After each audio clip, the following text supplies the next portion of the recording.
pessoal! Mais um dia aqui no podcast Maca com a Ju e hoje eu recebo a doutora Érica Fabro, doutora em Oncologia e chefe do INCA em Mastologia Oncológica. Érica, muito obrigada por estar presente. Obrigada a você, Ju. Obrigada pelo convite. Gente, muitos de vocês já conhecem a Érica. Ela já deu várias aulas aqui na Fisiovital no YouTube. Vocês encontram todas essas aulas que são de suma importância para você, profissional, ou você que está passando por uma questão oncológica, saber um pouquinho mais sobre os meandros da oncologia, da fisioterapia oncológica. E hoje a gente vai estar conversando um pouco mais sobre câncer de mama. Então, vamos ao nosso bate-papo? Vamos, preparada. Eu vou contar uma coisa pra você. A Érica me mandou a aula dela do modus de pós... Da pós, não é? De pós-graduação, que eu dou aula em algumas pós-graduações em fisioterapia oncológica, fisioterapia na saúde da mulher, dermatofuncional. E aí eu ministro a aula sobre fisioterapia no câncer de mama. Aí ela me mandou, Ju, vamos fazer aqui porque eu peço coisa para estudar, né? Para eu chegar preparada, não falar besteira. Aí ela me mandou um livro e eu comecei a ler esse livro. E eu falei, gente, eu nunca vou entrar numa cirurgia plástica. Tem umas fotos de tirando, puxando, abrindo. Eu falei, mandei mensagem, estou passando mal, socorro. Mas vamos lá, me fala um pouquinho sobre esse curso, sobre esse módulo da pós-graduação, para fazer essa introdução sobre o que é a fisioterapia oncológica e o trabalho que a fisio faz na área. Tá bom. Então, alguns fisioterapeutas, eles podem se interessar, né, por uma formação mais aprofundada, ou na área de dermatofuncional, que está ligada muito a cuidado com a mulher, ao cuidado feminino. E o câncer de mama é o câncer que mais acomete as mulheres no mundo, e aqui no Brasil não é diferente, né? Para quem quer se aprofundar em saúde da mulher, também o câncer de mama ele precisa ser estudado, precisa ser discutido. E para quem está fazendo a área de oncologia, querendo se especializar em oncologia, que é a minha área. Eu sou especialista em fisioterapia em oncologia. E aí, eu faço parte de algumas pós-graduações, como professora convidada, para ministrar a disciplina de fisioterapia no câncer de mama. Então, a atuação da fisioterapia em pacientes com câncer de mama. Então, para abordar esse tema junto aos fisioterapeutas, é importante que todos saibam como é o tratamento, desde o diagnóstico, como é feito o diagnóstico, né? E toda a epidemiologia do câncer, e aí como é o tratamento dessas pacientes, para que a gente entenda por que essas pacientes acabam cursando com algumas complicações em que o fisioterapeuta vai ser fundamental. Sim. Então, hoje em dia, a gente até trabalha mais tentando o máximo fazer uma campanha de visibilidade diferente da fisioterapia junto ao cuidado de um paciente com câncer. O que eu quero dizer com isso? Normalmente, pelo menos quando eu fiz a faculdade, né, quando eu me formei, a gente saía da graduação com uma ideia de que fisioterapia é reabilitação. Então, eu acho que por conta que foi uma época em que o Ronaldo, jogador de futebol, né, Ronaldo Fenômeno, ele tinha sofrido a lesão no joelho, tinha se recuperado totalmente. Então, o trabalho do fisioterapeuta na época dele foi fundamental. E foi um trabalho de reabilitação, porque ele já tinha passado por uma lesão. Então, a fisioterapia, em muitos lugares, ela é vista dessa forma. Você tem uma complicação, então o fisioterapeuta está ali para tratar a sua complicação. Só que com o paciente oncológico, se a gente já tem a ciência de que ele vai passar por um tratamento e que vai trazer complicações, então o ideal seria que a gente trabalhasse com prevenção. Sim. E não reabilitar depois que a complicação acontece. O ideal é eu tentar prevenir para que essa complicação não venha a acontecer. Então, e aí a aula é sempre em cima disso.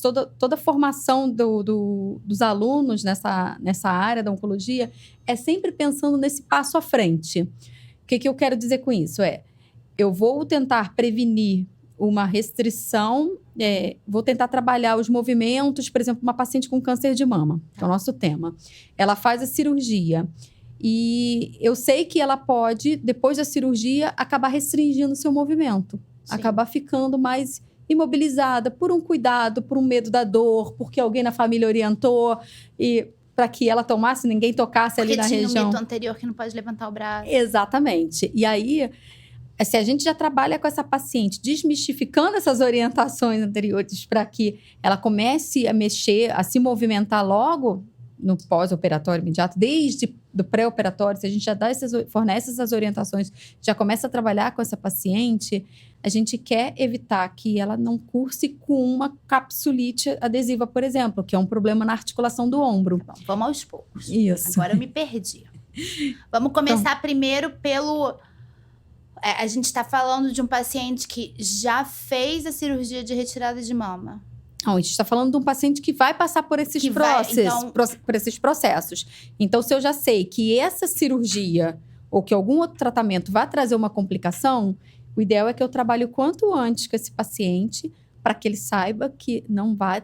Vamos trabalhar junto com a fisioterapia ou com orientações, pelo menos, para que o paciente se mantenha o mais ativo possível e não tenha essas complicações depois. Tá bom, eu sou Juliana, tá? Uhum.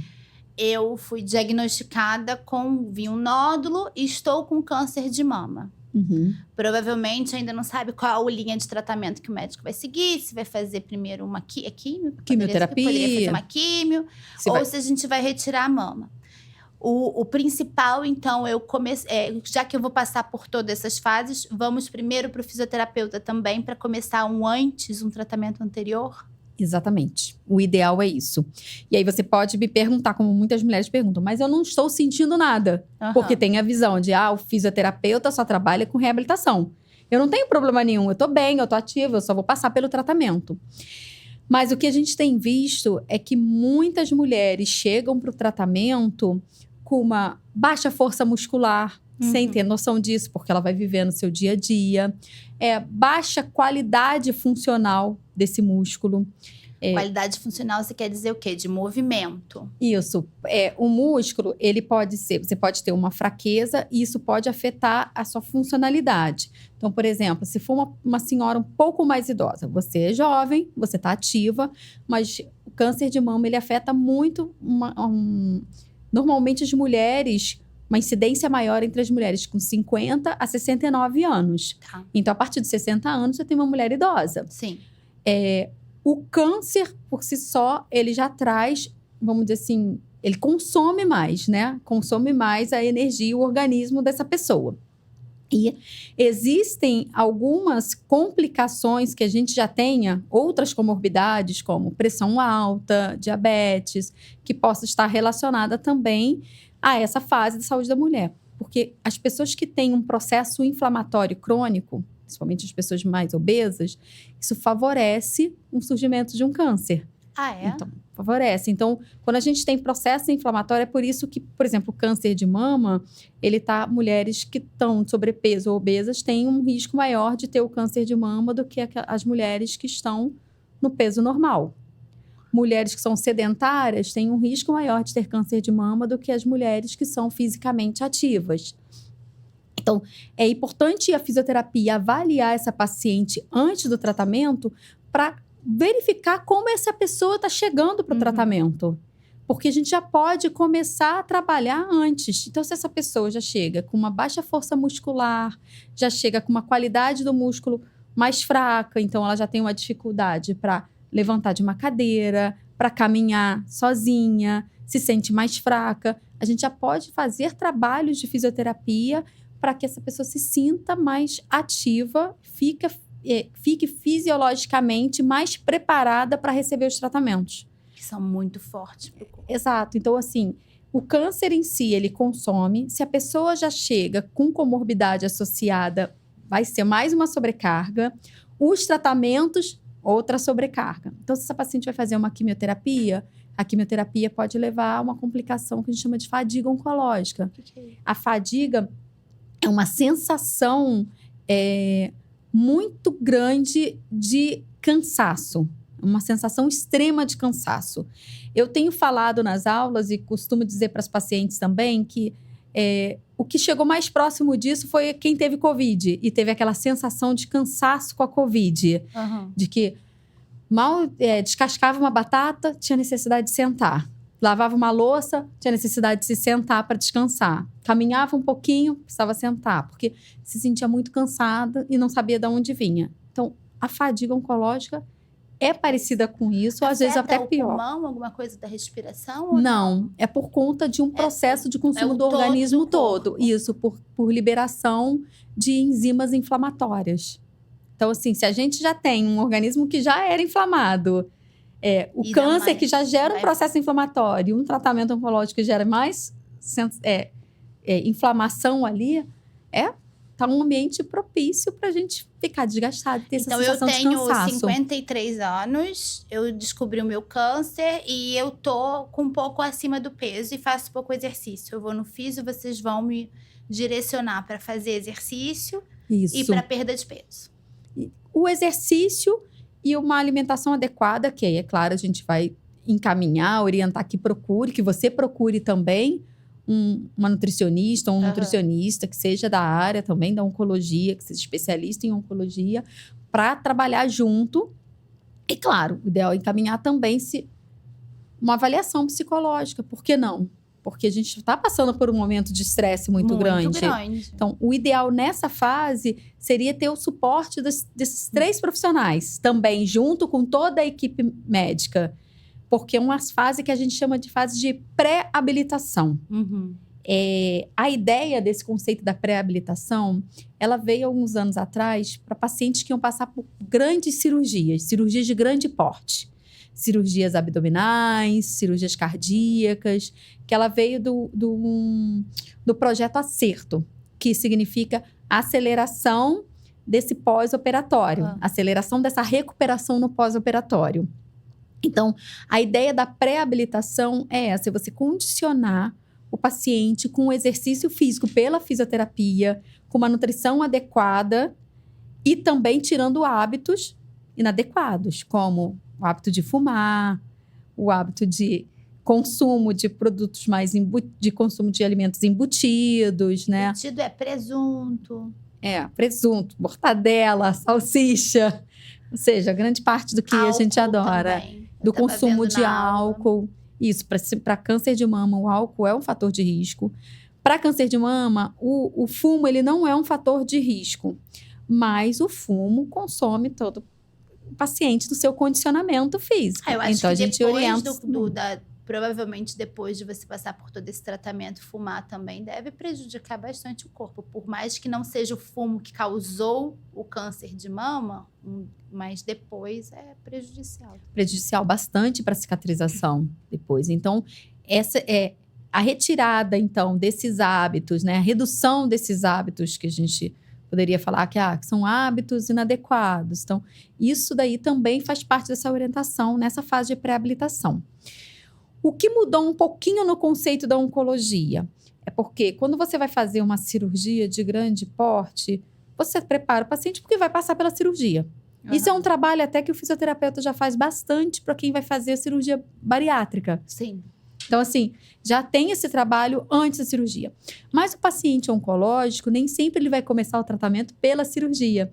E se vai começar pela cirurgia, a gente não tem um tempo para trabalhar essa pré-habilitação, um tempo hábil. Porque o ideal seria um trabalho de 4 a 5 semanas. Com exercício, com alimentação adequada. Foco total na recuperação, né? Isso, para preparação mesmo para sair da cirurgia. Porque tem trabalhos que já apresentam isso, já tem essa comprovação científica. Eu posso fazer 2 linhas para você. Um paciente que segue na linha de que fez toda essa pré-habilitação, ele está aqui, aí recupera o organismo. Claro, fez a cirurgia, cai seu condicionamento físico. Mas ele tende a recuperar mais rápido aquele paciente que não fez. Então, a curva é como se fosse assim, os 2 caem, mas ele recupera mais rápido. Então, é por isso que a gente defende essa pré-habilitação. A diferença é que, como eu estava falando, se esse paciente, ele não vai começar o tratamento pela cirurgia, ele vai começar pela quimioterapia. Então, também não vai ter esse tempo de 4 a 5 semanas. E aí, a gente passou a adaptar para a oncologia, então, como uma fase de habilitação. A gente começa antes da quimioterapia, o tempo que der, teve o diagnóstico, é claro que a gente não quer que atrase o tratamento. Lógico que não. Você recebeu o diagnóstico hoje, Já procurou, essa semana que procura pela consulta com fisioterapeuta, se procurar por nós, você ao mesmo tempo está fazendo outros exames, está fazendo todo o exame, né, cardíaco para saber se vai receber quimioterapia, se vai fazer a cirurgia ou não, está passando por todos os médicos, tá tudo ao mesmo tempo. Então, às vezes, o tempo é muito corrido e a gente quer tratar o quanto antes, né? Então, o ideal para a gente é que a gente não entre nessa fase de tempo corrido, que a gente não esqueça de tudo que precisa fazer para um condicionamento físico. Porque é normal a gente parar tudo e só tratar. A gente até entende o paciente não saber essa informação. Porque, né? E tá meio atordoado de não saber. Descobri que eu tenho câncer. Meu Deus, eu tenho filho, não sei o quê. Vou fazer tudo para tirar. Mas o importante é a gente estar passando essa mensagem e que essa mensagem também entre dentro dos médicos que vão direcionar. Porque da mesma forma que o médico direciona para fazer os exames cardíacos, tem que direcionar também para fazer os exames fisioterapêuticos para ver se não vai dar um problema pós dentro do sistema do paciente. Exato. É o trabalho de formiguinha que a gente tem feito nessa educação, vamos dizer assim, de toda a população. Então, como a gente tinha falado no início, você me perguntou sobre a questão das aulas, quanto mais fisioterapeutas a gente formar nessa área, capacitar para atenção a esses pacientes, mais divulgação a gente vai ter da área. E aí também toda a equipe médica vai entender o quanto é importante, e em alguns casos até fundamental, a presença do fisioterapeuta. Nesse pré e pós. Desde esse pré. Aí, eu fui e fiz lá, eu vou fazer a químio. A químio pode me gerar algum problema pós-químio na área fisiológica que eu vá precisar de um fisioterapeuta para poder me recuperar? Pode. A químio pode trazer a fadiga oncológica, que é essa sensação de cansaço extremo. Muitas vezes a paciente refere que não consegue começar uma atividade, ela não consegue terminar a atividade que está fazendo. Então, como eu tinha mencionado para você, tá lavando uma louça e não consegue terminar aquele trabalho, ela tem que parar, descansar para depois voltar. Ou, às vezes, só de pensar que tem que fazer aquilo, ela não consegue nem começar a fazer. Durante um tempo, ou para algumas pessoas ainda, acaba confundindo muito com sintomas de depressão. Acha que a pessoa, tá triste, ela não está conseguindo fazer as coisas porque está se sentindo triste. Porque alguns autores até consideram como síndrome da fadiga, que é um conjunto de sinais e sintomas. A questão é que se a gente considerar, ou se o familiar, né, considerar que, é depressão, então vamos deixar, ela está passando por um momento difícil, vamos deixar a pessoa lá quietinha, vamos deixar descansando, porque está passando pela quimioterapia, está passando por todo o tratamento oncológico. E aí, a fadiga ela não melhora, porque ela é química. Ela está tendo uma alteração corporal. Então, o que trabalha bem a fadiga para ajudar o organismo a liberar essas toxinas do tratamento e a degradar mais todas essas enzimas inflamatórias é o exercício. É uma forma da gente trabalhar a fadiga. Isso é uma das coisas que pode acontecer durante a quimioterapia. Outra complicação que pode vir com a quimioterapia é a neuropatia periférica. O que é a neuropatia periférica? É a sensação nos pés e nas mãos, ou nos pés ou nas mãos, né? De sensação de dormência, aí pode vir associada com alfinetada, com agulhada. Então, essa pessoa ela vai perdendo um pouco essa sensibilidade periférica. Isso porque o quimioterápico ele tem uma capacidade de lesar as fibras nervosas mais periféricas, que são mais fininhas. Então, como eu falei para você, que a gente tem uma ideia de prevenção. Sim. Para fadiga, se eu já começar o exercício físico quanto antes, eu vou tentar trabalhar com a prevenção para o paciente não sentir o sintoma de fadiga. Para neuropatia periférica, ainda não tem comprovação. Tem estudos que já começam a falar. A gente até tem feito... tem uma aluna que está fazendo uma pesquisa lá no INCA sobre isso, que é a utilização da fotobiomodulação como prevenção da neuropatia. Por quê? Qual seria o pensamento? O pensamento é porque a fotobiomodulação ela tem uma capacidade de regeneração das células. Então, a ideia é, durante essa fase de tratamento quimioterápico, pelo menos a linha dessa pesquisa é assim: a paciente ela leva para casa uma plaquinha de LED que tem a luz vermelho e infravermelho, tá? É um estudo até com 3 grupos, está sendo randomizado, tudo direitinho. Uma placa é placebo, a outra placa é com luz vermelho e infravermelho, e a outra placa é vermelho, infravermelho e ultravioleta. Então, tem essas três aspectos de luz. E aí, essa paciente, ela coloca os pés nessa plaquinha. Bota o pé. E deixa o tempo que já é determinado, pré-determinado na placa, tá? A 20 minutos. Todos os dias. Todos os dias ela faz esse tratamento. Não dá trabalho nenhum. Isso é só colocar antes? Durante toda a fase da quimioterapia. Toda a fase da quimioterapia. Isso. Porque a paciente, ela recebe a infusão do quimioterápico, fica no organismo. Daí a 15 ou 21 dias, vai receber outra infusão. Isso depende de cada linha de quimioterápico, tá? Tem quimioterápico que é até semanal. Mas, bem, ela não recebe diariamente quimioterápico. Ela recebe, tem um intervalo, que é o intervalo que seja suficiente até as células de defesa se recuperarem. Então, por isso que toda paciente que faz quimioterapia precisa fazer um exame de sangue, né? Para saber como é que estão as hemácias, os leucócitos, todas as células de defesa, né? Neutrófilos, tudo que para a imunidade do paciente. Se já tiver recuperado, ela pode receber uma segunda dose de quimioterápico.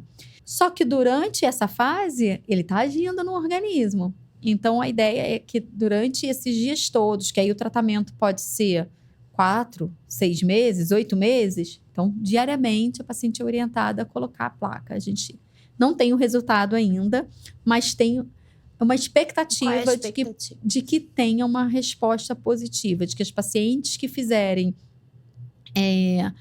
a placa de LED, que seja com a luz infravermelha e com a vermelha, não precisa nem ser com a ultravioleta, mas com uma dessas, que ela vai ter menos sensação de neuropatia, menos sensação de parestesia, de agulhada, de dormência, de desconforto nos pés. A pesquisa está sendo exclusivamente com os pés, mas poderia ser feito nas mãos e nos pés. Isso, porque normalmente é mãos e pés. Dá a sensação de luva. Então, principalmente nas mãos, quando vai fazer um movimento fino para pegar caneta, para assinar alguma coisa, parece que vai perdendo a força ali, Entendi. Que está perdendo essa habilidade de movimento fino.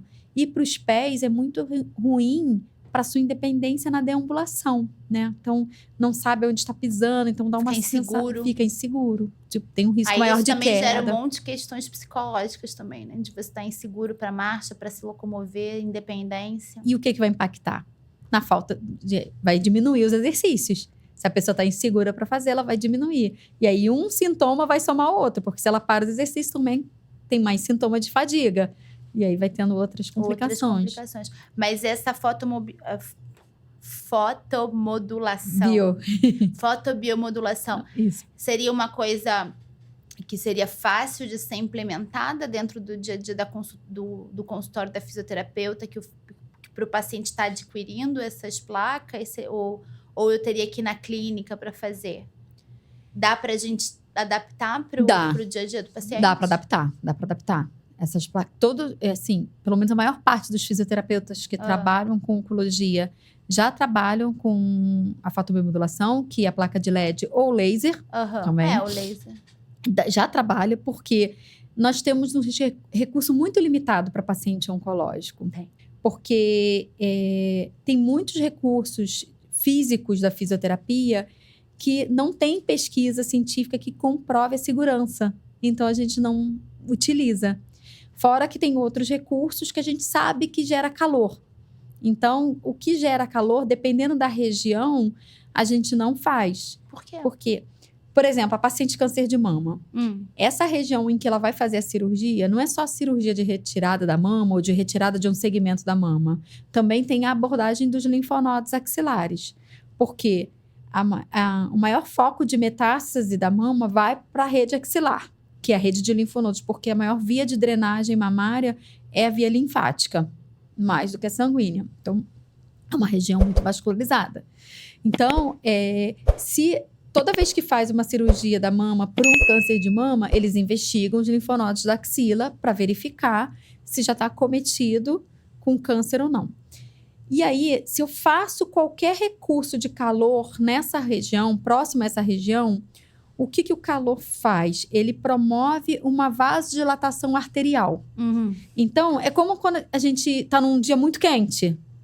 Então, você está num dia quente, ou você vai para uma sauna, você sai da sauna mais vermelho, está num dia quente, você percebe que suas mãos, seus pés ficam mais inchados, porque tem uma vasodilatação.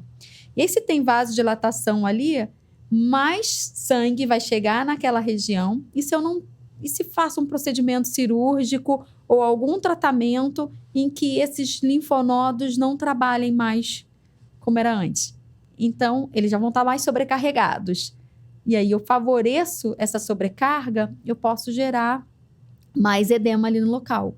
Com uma região em que o linfonodo possa não trabalhar tão bem, aí pode gerar um linfedema. Então, é por excesso de zelo. Aí a gente não trabalha muito com calor nessas regiões que tenha uma retirada de linfonodos, seja na axila, ou seja na região inguinal, cabeça e pescoço. A gente não trabalha com calor por conta dessa vasodilatação. Tem muitos recursos da fisioterapia que geram calor. A própria compressa quente mais ultrassom gera calor. Então, tem outros recursos que também já estão mais, vamos dizer que já. Mas é interessante saber isso da fotomiografia. Essa questão das neuropatias, eu não sabia que você essa sensação de formigamento, de sensação. Então, isso é causado pela quimioterapia. Isso, pela quimioterapia. E quais são as probabilidades de eu ter algum problema na minha retirada de mama? Então, a gente falando da cirurgia agora, eu tenho complicações que podem vir pela retirada da mama e tem complicação que pode vir pela retirada dos linfonodos axilares. Ou pela pesquisa dos linfonodos axilares. Porque eu posso não tirar a mama, só tirar o linfonodo? Pode. Você pode tirar só um segmento da mama. Você pode fazer uma cirurgia conservadora ali na mama. Não precisa tirar a mama inteira. Quando não tira a mama toda, a gente fala que é uma cirurgia conservadora. Seja... Na literatura, você vai encontrar os termos segmentectomia, quadrantectomia, setorectomia, lumpectomia. Tem vários nomes. É importante que a gente entenda que foi uma cirurgia para conservar a mama. Mas se eu precisei fazer uma cirurgia de retirada completa da mama, então vamos partir daí. Retirada completa da mama. O que a paciente pode sentir? Ela pode referir pra gente que tem a sensação como se a mama ainda tivesse presente. Que nem o braço, né? Que nem o braço. Se você tiver só a sensação de que a mama tá presente, eu tenho uma sensação, na hora que eu fui tomar banho, parece que a minha mama tá ali. Ou na hora que eu fui colocar o sutiã, dá a sensação. Tudo bem, isso não vai impactar na qualidade de vida. Mas e se vier com dor? Se tiver uma sensação de que alguém está apertando o mamilo, uma sensação de coceira no mamilo, uma sensação de agulhada aonde tinha o tumor, às vezes, porque a pessoa faz uma biópsia antes da cirurgia e fica dolorida aquela região. Às vezes a paciente refere pra gente que é como se essa região ainda tivesse dolorida, não tendo mais a mama. Isso sim é mais difícil de lidar. Apesar de ser uma complicação que não é tão incidente, que acomete poucas mulheres.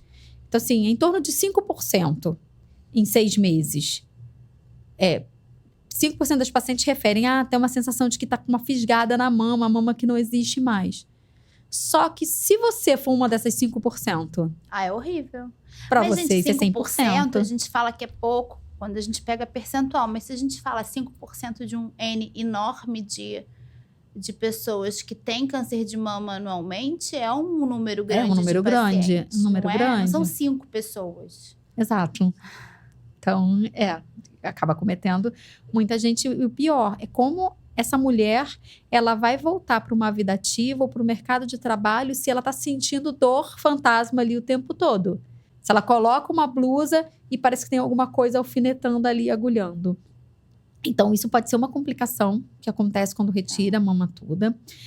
Outra complicação pode ser a aderência tecidual, porque quando retira a mama, retira também a fáscia dali do peitoral, que é um tecido que a gente tem, por ser muito vascularizado, ele precisa ser retirado. Só que a função da fáscia é fazer o deslizamento entre a pele e o músculo. Então, quando ela é retirada, a pele tende a grudar no músculo. Então, tem a tendência de... Se você tem aquela aderência tecidual, se tem uma fibrose na cicatriz, o que vai impactar? Alguma coisa vai te prender e dificultar o movimento. Então, a gente pode ter uma restrição de movimento também, só pelo fato de retirar. Eu imagino. É mais comum. É mais comum. É bem comum. Principalmente se a gente não orienta essa paciente antes. Porque o que acontece depois que você faz uma cirurgia? Você tem 2 filhas. Eu não sei se você teve por cesárea. Eu tive 2 filhos com cesárea. Tudo cheio de fibrose. O que eu fiz depois da cesárea? Nada. Andei, parecia que eu tava beijando o chão. A gente anda toda curvada, porque a gente quer proteger a área da cirurgia. Totalmente errado, né? Então, eu não tinha toda essa consciência, né? Que eu tenho hoje da fisioterapia. Não, e era um mito anterior também. Na verdade, quando a gente teve filho, a gente não vai falar quantos anos atrás, mas era um mito que existia também, né? De que tem que se poupar, de que não pode fazer muito esforço. Mas eu andei totalmente de maneira inadequada. É claro que foi isso só no primeiro dia e já chamaram a minha atenção. Mas a verdade é que quando você sai de uma cirurgia como essa, você sai querendo proteger. Sim. Aí sai como se tivesse com uma tipóia imaginária. Totalmente. Isso quando não orientam erradamente de que deveria usar uma tipóia, né? Então, ela sai protegendo totalmente aquela região. E isso restringe mais o movimento. Não, e já tem, porque você, na verdade, o que eu entendo, eu vejo pela minha cicatriz. Eu posso nem ter querido proteger a última, porque eu não quis. Só que aconteceu a aderência. Essa aderência acontece, é bem comum. Tanto que hoje, até no cirurgia plástica, você já não deixa que aconteçam aderências justamente para não ter restrição de movimento. Exato. E na mama você retirou tudo aquilo. E por si só já deve dar uma restrição. Só da própria cirurgia já deve dar uma restrição, porque diminuiu a parte pele, não é? Retira a pele você também. Retira a pele. Então já prendeu um pouco o movimento. Na verdade, como eles não ou mesmo a cirurgia que precisa manipular algum músculo ali da região, não se a gente fizer um trabalho adequado, desde antes, orientando essa paciente adequadamente, no pós-operatório imediato, a fisioterapia deve estar ali junto com a paciente para desmistificar esse medo, porque eu acho que a restrição do movimento, ela vem muito pelo medo e aí gera um encurtamento muscular. Você então, se poupa... do músculo, não é só a pele e da fibrose. Tende a ter uma aderência ali da pele colar por conta da falta da fáscia ali. Mas se você começar a fazer o exercício precocemente, que é desde o pós-operatório imediato, respeitando o limite de desconforto, respeitando... A gente fala que isso já está comprovado, já tem estudos, até estudos nacionais que falam sobre isso.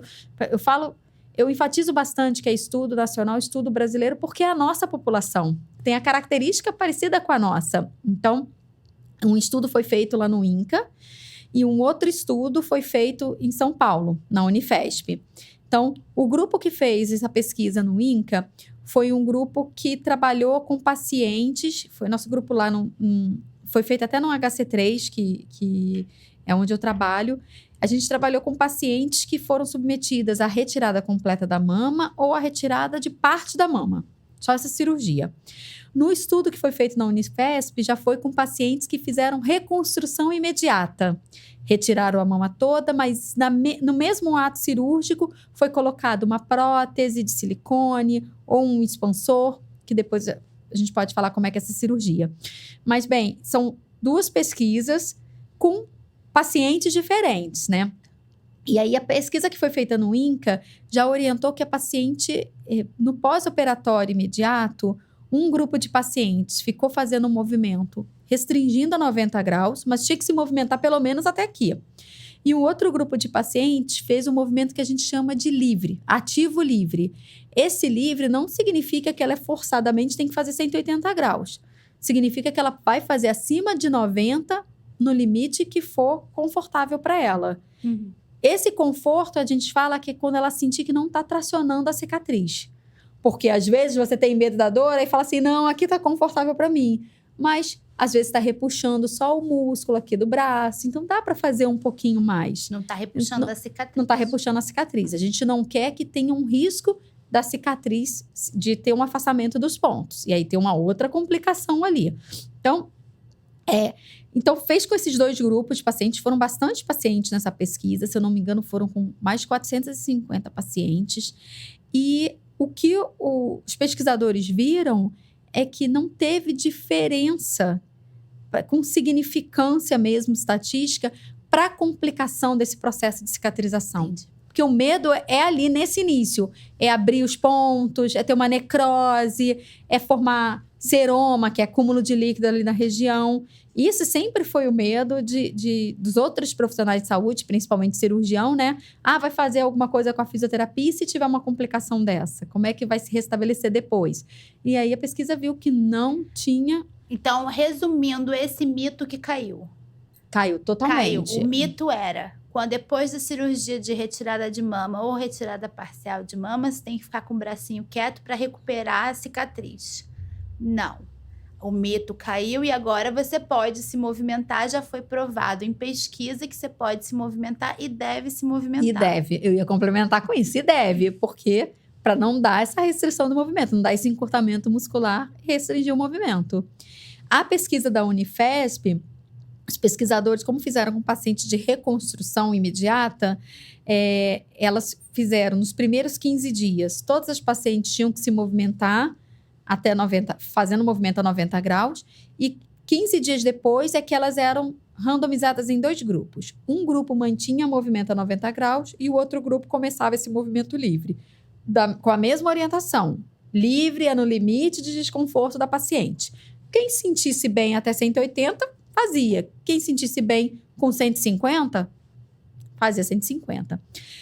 Essas pesquisadoras também não viram diferença para as complicações, então é seguro fazer o movimento, ele deve ser orientado, e mais, elas viram que os pacientes que começaram com 15 dias já fazer movimento livre, quando chegou em 30 dias de pós-operatório, elas estavam mais seguras para voltar à sua rotina do dia a dia, porque com 30 dias de pós-operatório já tirou os pontos, já tirou dreno, já está liberada. Só que não adianta ficar sem fazer nenhum movimento esse tempo todo e aí, de repente, o cirurgião ou enfermeiro, quem estiver acompanhando esse processo de cicatrização, né? Falar para a paciente, agora você já está sem pontos, pode voltar à sua vida normal.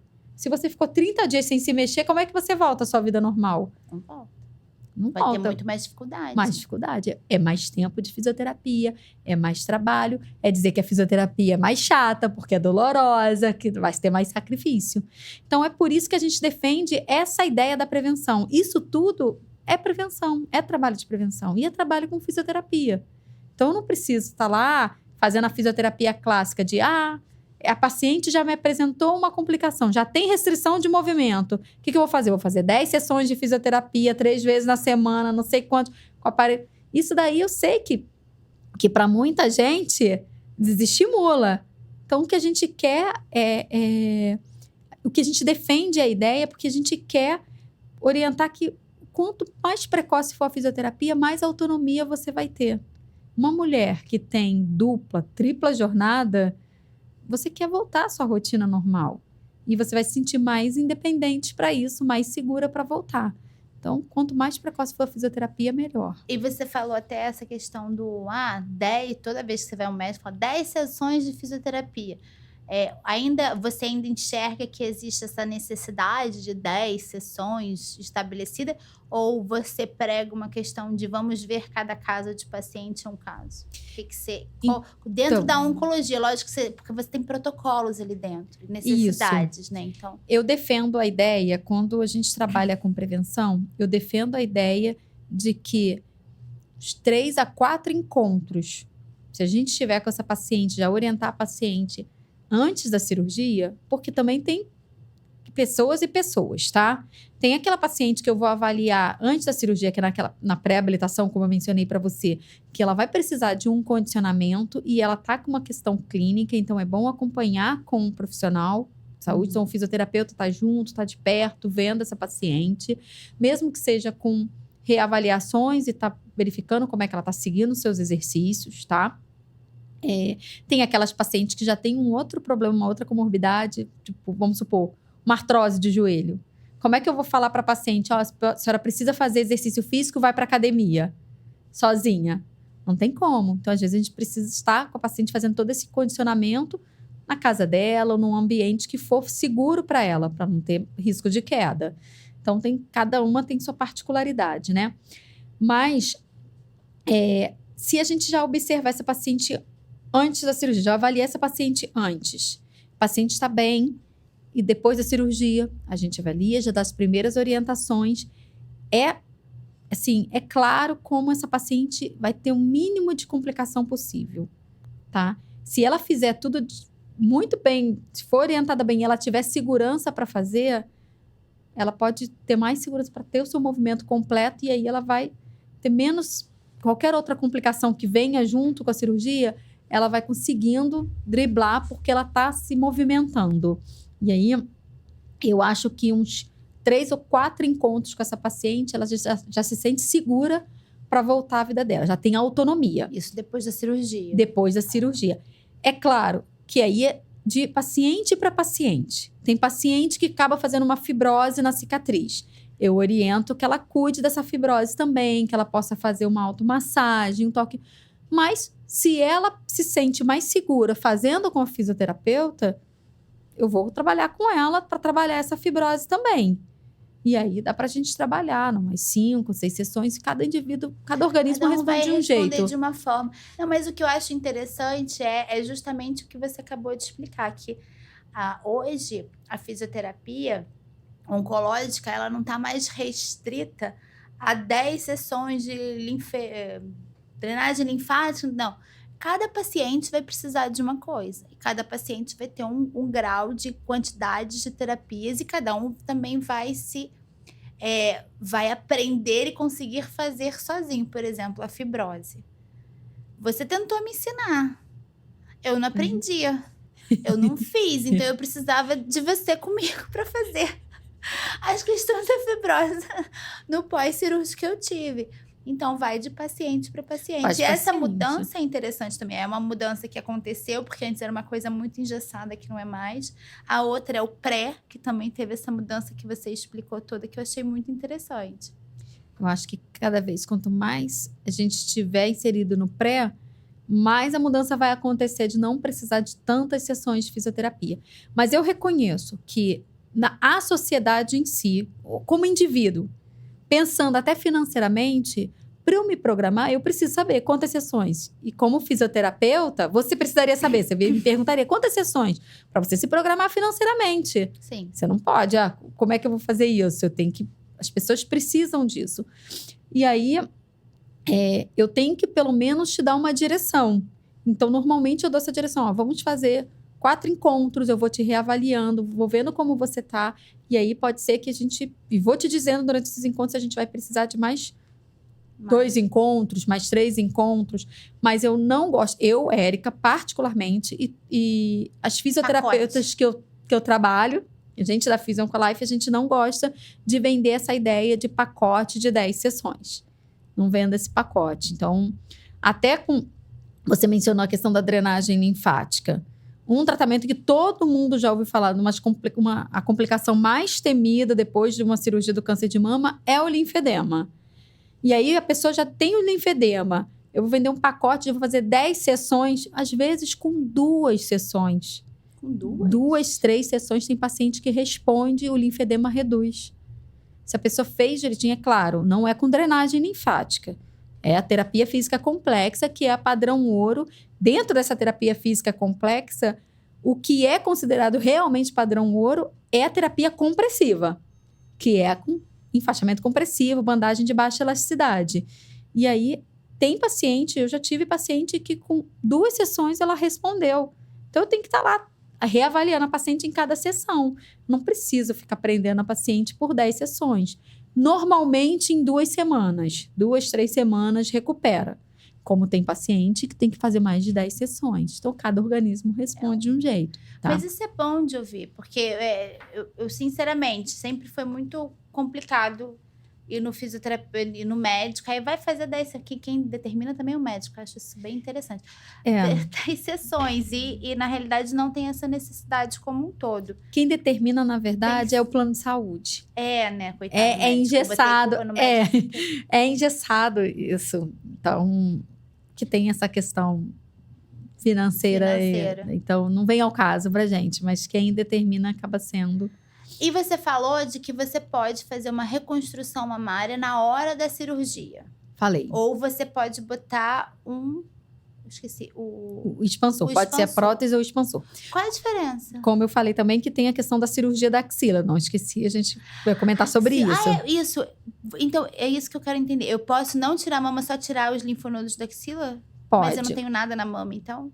Não, na verdade, o ideal é quando existe um tipo de tumor que é o tumor oculto da mama. Tumor de mama oculto. Que não tem nenhum nódulo na mama, mas sentiu um nódulo na axila e quando foi feita a biópsia do linfonodo da axila, viu que era célula da mama. Só que não conseguiu definir onde é que está esse nódulo na mama. Essa mama, de qualquer forma, ela precisa ser tratada. Tem cirurgiões que defendem a ideia de se fazer uma mastectomia, retirada completa da mama e fazer a abordagem da axila. Eu faria isso também. Mas o que eu quero dizer para você é que são cirurgias hoje independentes. Porque eu posso fazer uma cirurgia de retirada completa da mama e só fazer uma pesquisa do linfonodo na axila, que a gente chama de pesquisa do linfonodo sentinela? Posso. Eu posso fazer a retirada completa da mama e tirar todos os linfonodos da axila? Posso. Eu posso fazer uma cirurgia que conserve a mama, que é o que eu chamei de segmentectomia, né? Tirar só um segmento e fazer pesquisa do linfonodo sentinela? Posso. Eu posso fazer uma segmentectomia e fazer a retirada de todos os linfonodos. Porque a decisão da cirurgia da mama vai depender da relação do tamanho do tumor comparado ao tamanho da mama. Nós duas que temos mama pequena, a nossa mama é pequena. Se eu tiver um tumor aqui de 3, 4 centímetros, provavelmente vai precisar retirar a mama toda. Já tem outras mulheres que têm uma mama, vamos dizer assim, um sutiã 48. Um tumor de 4 centímetros pode fazer uma cirurgia conservadora, tá? Sim. Então, depende disso. Claro, com o cirurgião avaliando com a paciente se essa cirurgia ela vai ficar cosmeticamente viável, se ela vai ficar esteticamente bonita. E também depende se essa paciente ela pode fazer radioterapia depois. Porque toda mulher que não retira a mama toda, ela tem que fazer radioterapia. Esse é protocolo de cura. Então, se eu tenho, por exemplo, uma doença autoimune, se eu tiver lúpus, eu não posso fazer radioterapia, porque vai acelerar o processo dessa doença autoimune.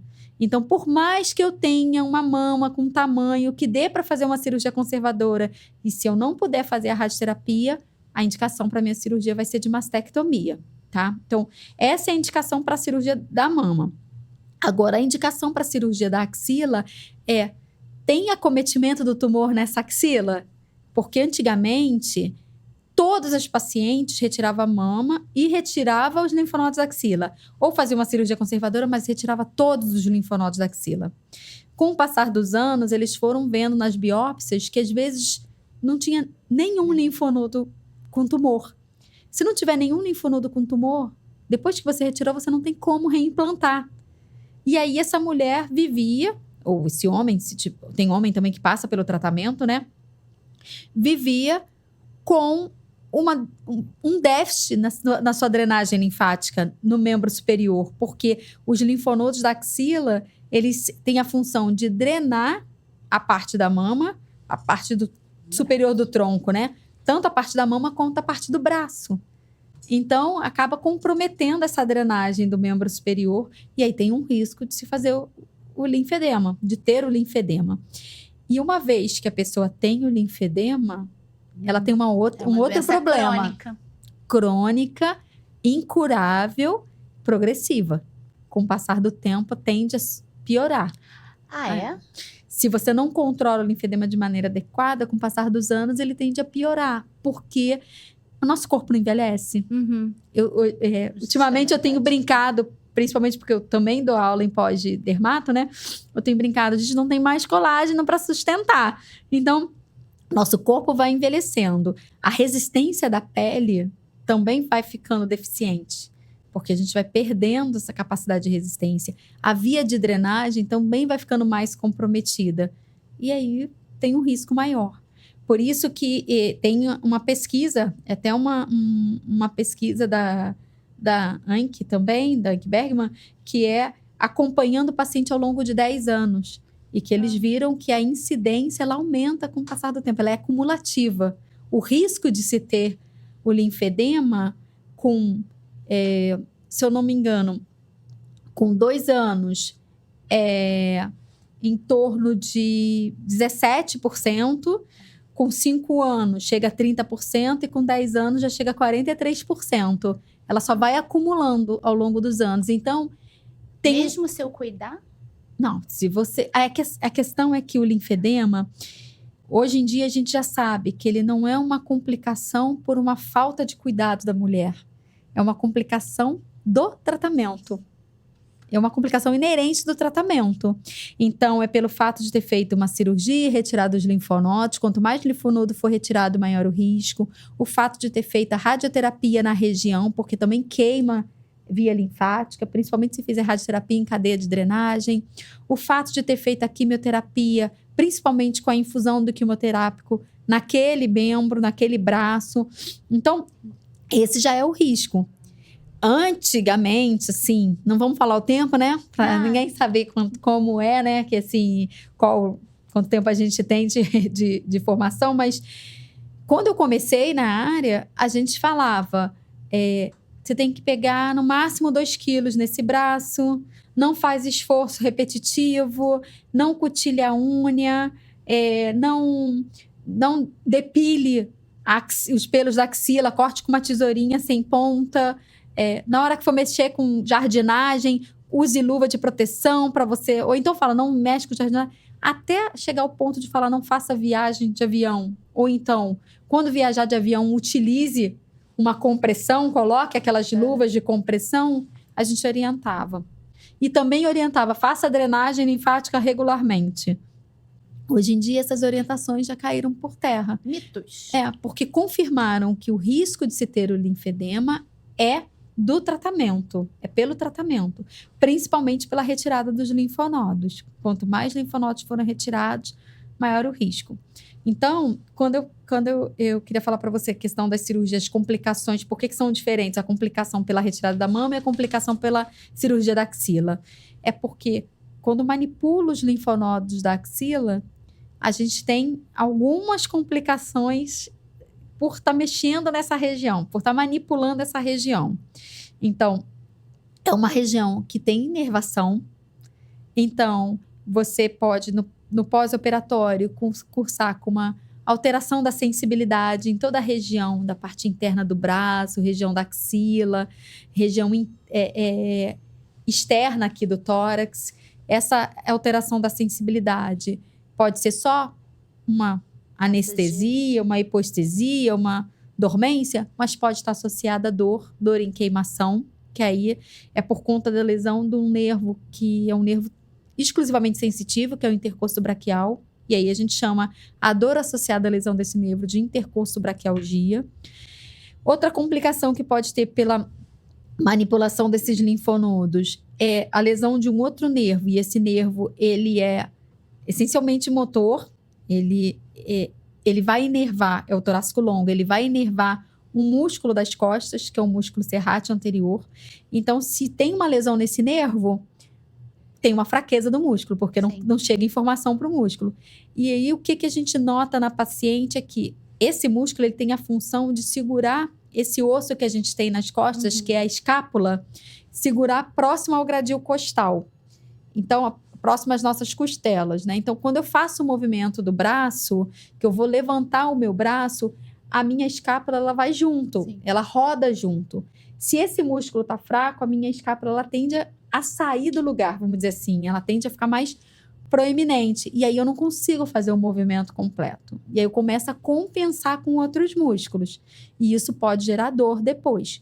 Então, não é uma dor pela lesão do nervo. É uma dor... Acontece da paciente se queixar de dor porque o músculo está fraco e os outros músculos tentam compensar. Então, é uma dor muscular. Dessas duas questões do nervo e do músculo, é comum acontecer? É um erro médico ou não é erro? É porque tinha que mexer ali e não tinha como? É a segunda opção. É porque tinha que mexer.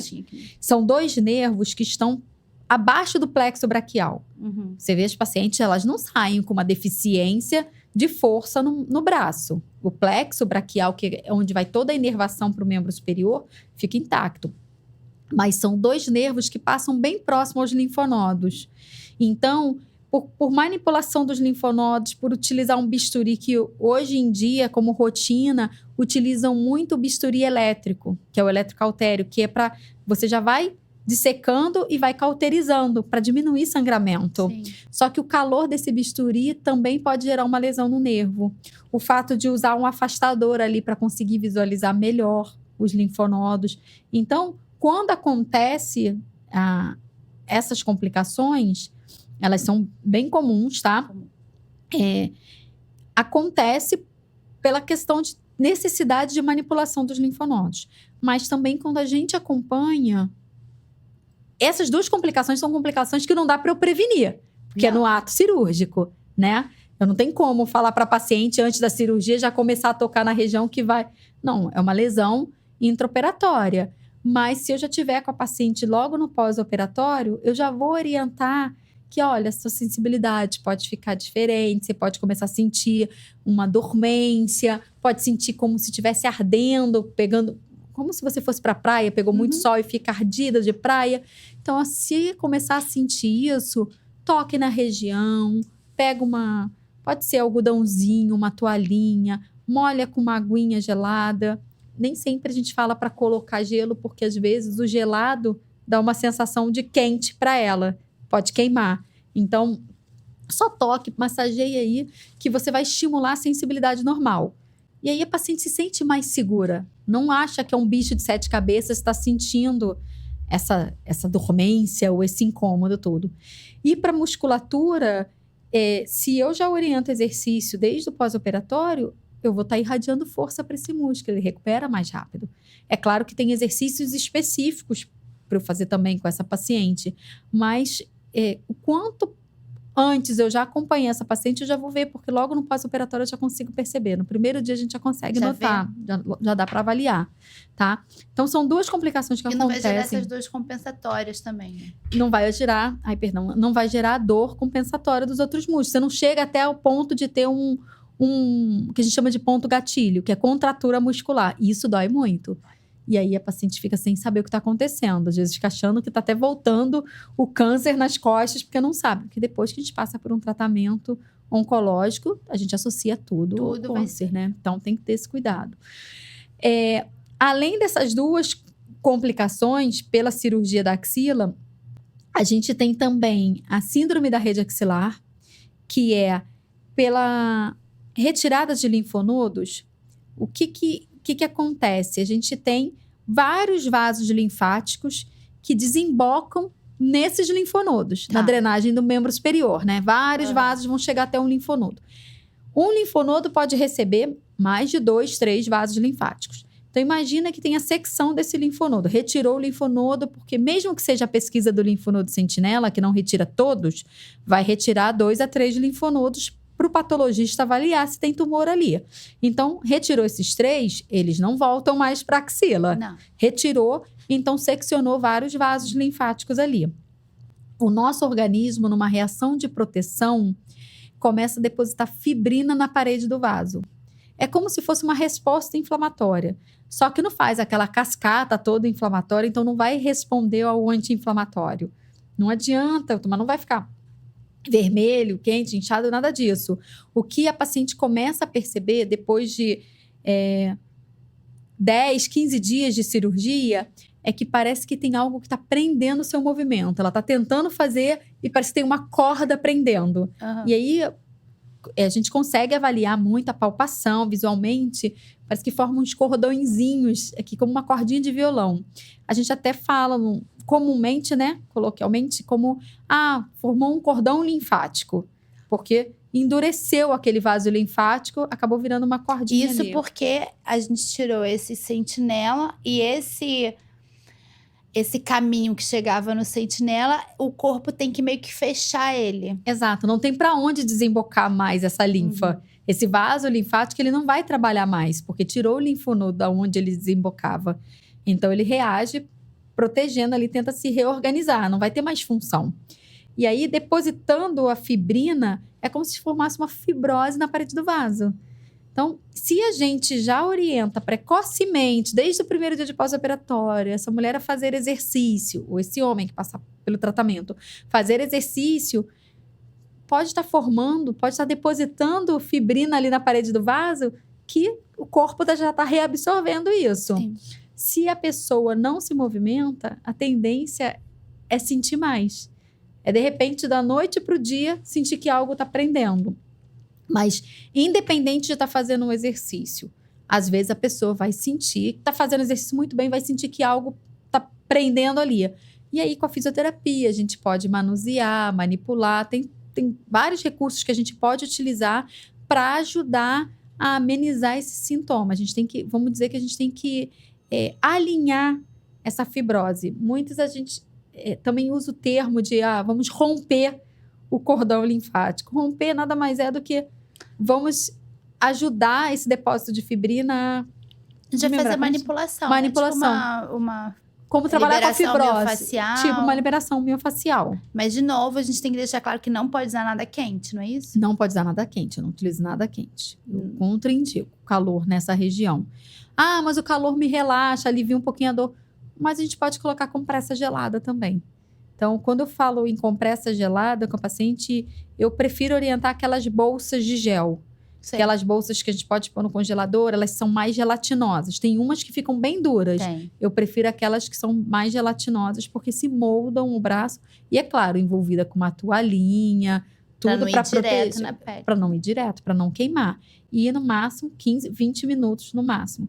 E eu fico segura com a bolsa de gel, porque a partir do momento que você tirou do congelador, ela já começa a ganhar temperatura ambiente. Então, não fica como o gelo que fica ali Demora a mais. 0 graus. Então, rapidinho já vai começar a ganhar temperatura, não fica tão Porque é uma gelado pele por que tá muito mais tempo. sensível também, né? Uma região interna, a gente não fica pegando sol aqui o Não. tempo todo. Então, e tá Não, e todo teve mundo uma suave. cirurgia, de repente passou por alguma coisa de quimioterapia. Não, e então tem ela um já edema, tá toda, tem edema. Tem um edema pós-cirúrgico. Esse edema inicial, não vamos dizer nada que é linfedema. Não. O linfedema é outra complicação que pode ocorrer pela manipulação dos linfonodos, pela retirada dos linfonodos, mas é considerada uma complicação crônica. É uma complicação que vem... na literatura, considera-se que é uma complicação que venha depois de 6 meses. A gente já tem visto depois de 6 meses, mas pode acontecer depois de 5 anos, 10 anos, a qualquer momento. É 6? Eu achei que era logo de cara. Não. Inicialmente, a gente chama de edema precoce. O que a gente tem visto hoje? Teve um estudo que saiu até 2022, ou foi em 2023 mesmo, que foi um estudo de fisiologia. Esse pesquisador, ele defendeu a hipótese de que, inicialmente, a gente considera como edema. Mas se a pessoa tem uma disfunção do sistema linfático, todo edema ele não pode vir a ser um linfedema, porque já tem uma disfunção. Então, a gente tem que tomar esse cuidado de, se logo no pós-operatório essa mulher apresentar uma alteração da medida do braço, a gente já cuida. Já não fala assim, deixa que o organismo vai se reorganizar. A gente já cuida pensando que pode vir a ser o linfedema, mas ela não vai ficar presa o resto da vida a uma compressão. Pode ser uma coisa que seja resolutiva, pode ser uma coisa porque fez quimioterapia, então logo depois da quimioterapia o organismo pode se reorganizar e resolver, né?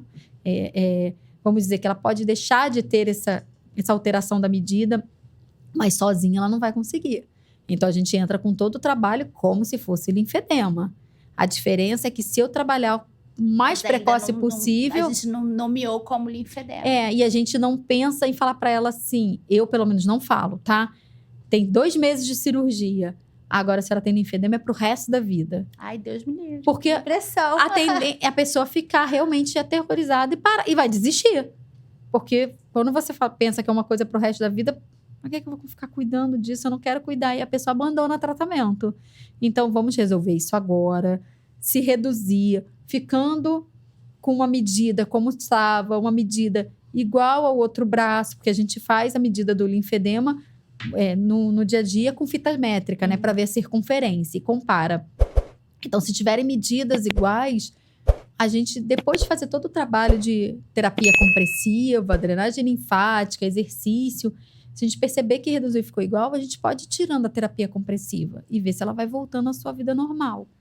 E claro, é uma pessoa que tem que ser orientada à vigilância. Esse linfedema, pré-linfedema, tá dentro dessas retiradas dos linfonodos. Tudo dentro dessas complicações. Tudo dentro. Percebeu quanto de complicação a gente tem só pela manipulação dos linfonodos? É mais complicação por conta da retirada dos linfonodos do que pela retirada da mama. Ai, meu Deus, que difícil, né? Gente, tem que, então, fisioterapia antes, para você já saber tudo isso. Acho que é importante até você já saber antes tudo isso.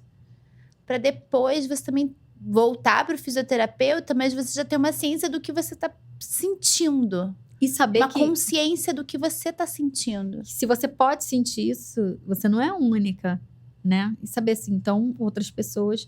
Se a fisioterapeuta me falou que eu posso sentir isso, tá bom. Não é nenhum bicho de 7 cabeças, isso pode se resolver. Então, eu posso ter... Normalmente eu oriento, se sentir que alguma coisa tá prendendo, fica tranquila, continua fazendo exercício, mas a gente pode reavaliar, vamos vendo juntos, porque não adianta, eu não consigo, no primeiro dia de cirurgia, já falar que você vai ter ou não vai ter essa síndrome da rede axilar. Cada organismo reage de um jeito. O que se sabe, o que tem comprovação científica é que quanto mais linfonodos forem retirados, maior a chance de você formar essa fibrose no cordão linfático.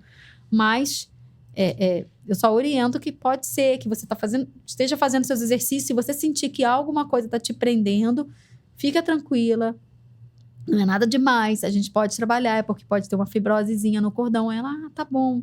E aí já vai ficando mais tranquila, porque a nossa tendência, se algo me incomodou... Quando ela faz exercício, ela relata pra gente que parece que algo vai arrebentar. Uhum. Que é justamente a fibrose querendo ceder. Então, ela fala, se eu movimentar mais, algo vai rasgar aqui. E fica com medo de atrapalhar todo o seu processo de cicatrização. É a sensação que muitas mulheres têm na cesárea. No abdômen da cesárea. Eu tenho essa sensação. De que vou rasgar tudo ali, então não quero fazer. Aí tende a parar de se movimentar. Então, a gente já orientando e deixando ela mais tranquila, mais segura... A recuperação é muito rápida. Que essa nossa... eu até vou te perguntar isso, porque essa nossa conversa serve muito para pacientes que estejam que não sejam dentro do INCA, né? Porque eu acho que no INCA você já tem esse processo, não tem? Sim, serve muito para paciente que não seja do INCA. No INCA a gente já tem, a gente já está com a paciente desde o pré-operatório. Do pré-operatório. Então, esse modelo INCA que tem que sair do INCA e... começar a ganhar todos os espaços. Os espaços. O espaço privado... Principalmente porque tem muitos lugares de atendimento privado que fica separado, né? Não é numa instituição única. Você não faz todo o tratamento num único local. Às vezes você vai no mastologista em um lugar, o oncologista em outro lugar. Aí eu faço a cirurgia num lugar, mas eu faço a quimioterapia em outro, vou fazer a radioterapia em outro. Então, são lugares separados. Isso depende, claro, se a pessoa tem plano de saúde, qual é o plano de saúde que a pessoa tem. Então, muito engraçado isso, né? Olha só.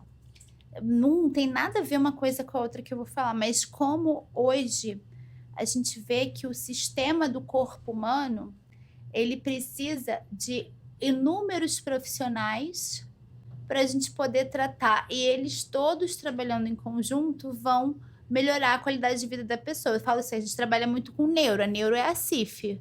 A partir do momento que foi implantado a CIF, a gente começou a ver a vida da criança, que é atípica como um todo, colégio, estudo, fisioterapia, casa, comida, como um todo, conseguiu um progresso muito maior no dia a dia da criança, felicidade, desenvolvimento motor e tal. E dentro da oncologia é o mesmo pensamento, porque se você tem um local, né, com psicólogo, fisioterapeuta, os médicos todos, nutrição, você vai conseguir um tratamento pré e pós muito melhor. Muito melhor. A gente tem tentado cada vez mais adotar a CIF também. A CIF para tudo da pra tudo, fisioterapia, porque pra da mim, funcionalidade. Eu só penso no neuro. Não, é para tudo. A gente tem adotado a CIF também por exemplo, há pouco tempo a gente conseguiu aqui no estado do Rio que a pessoa com linfedema fosse considerada um portador de deficiência. Então, passou a ser considerada uma pessoa com deficiência. E isso foi um ganho imenso para todas as pessoas com linfedema. Não só um linfedema por uma questão de tratamento oncológico, tá? Uhum. O linfedema, ele pode ser que a pessoa já tenha nascido com alguma disfunção.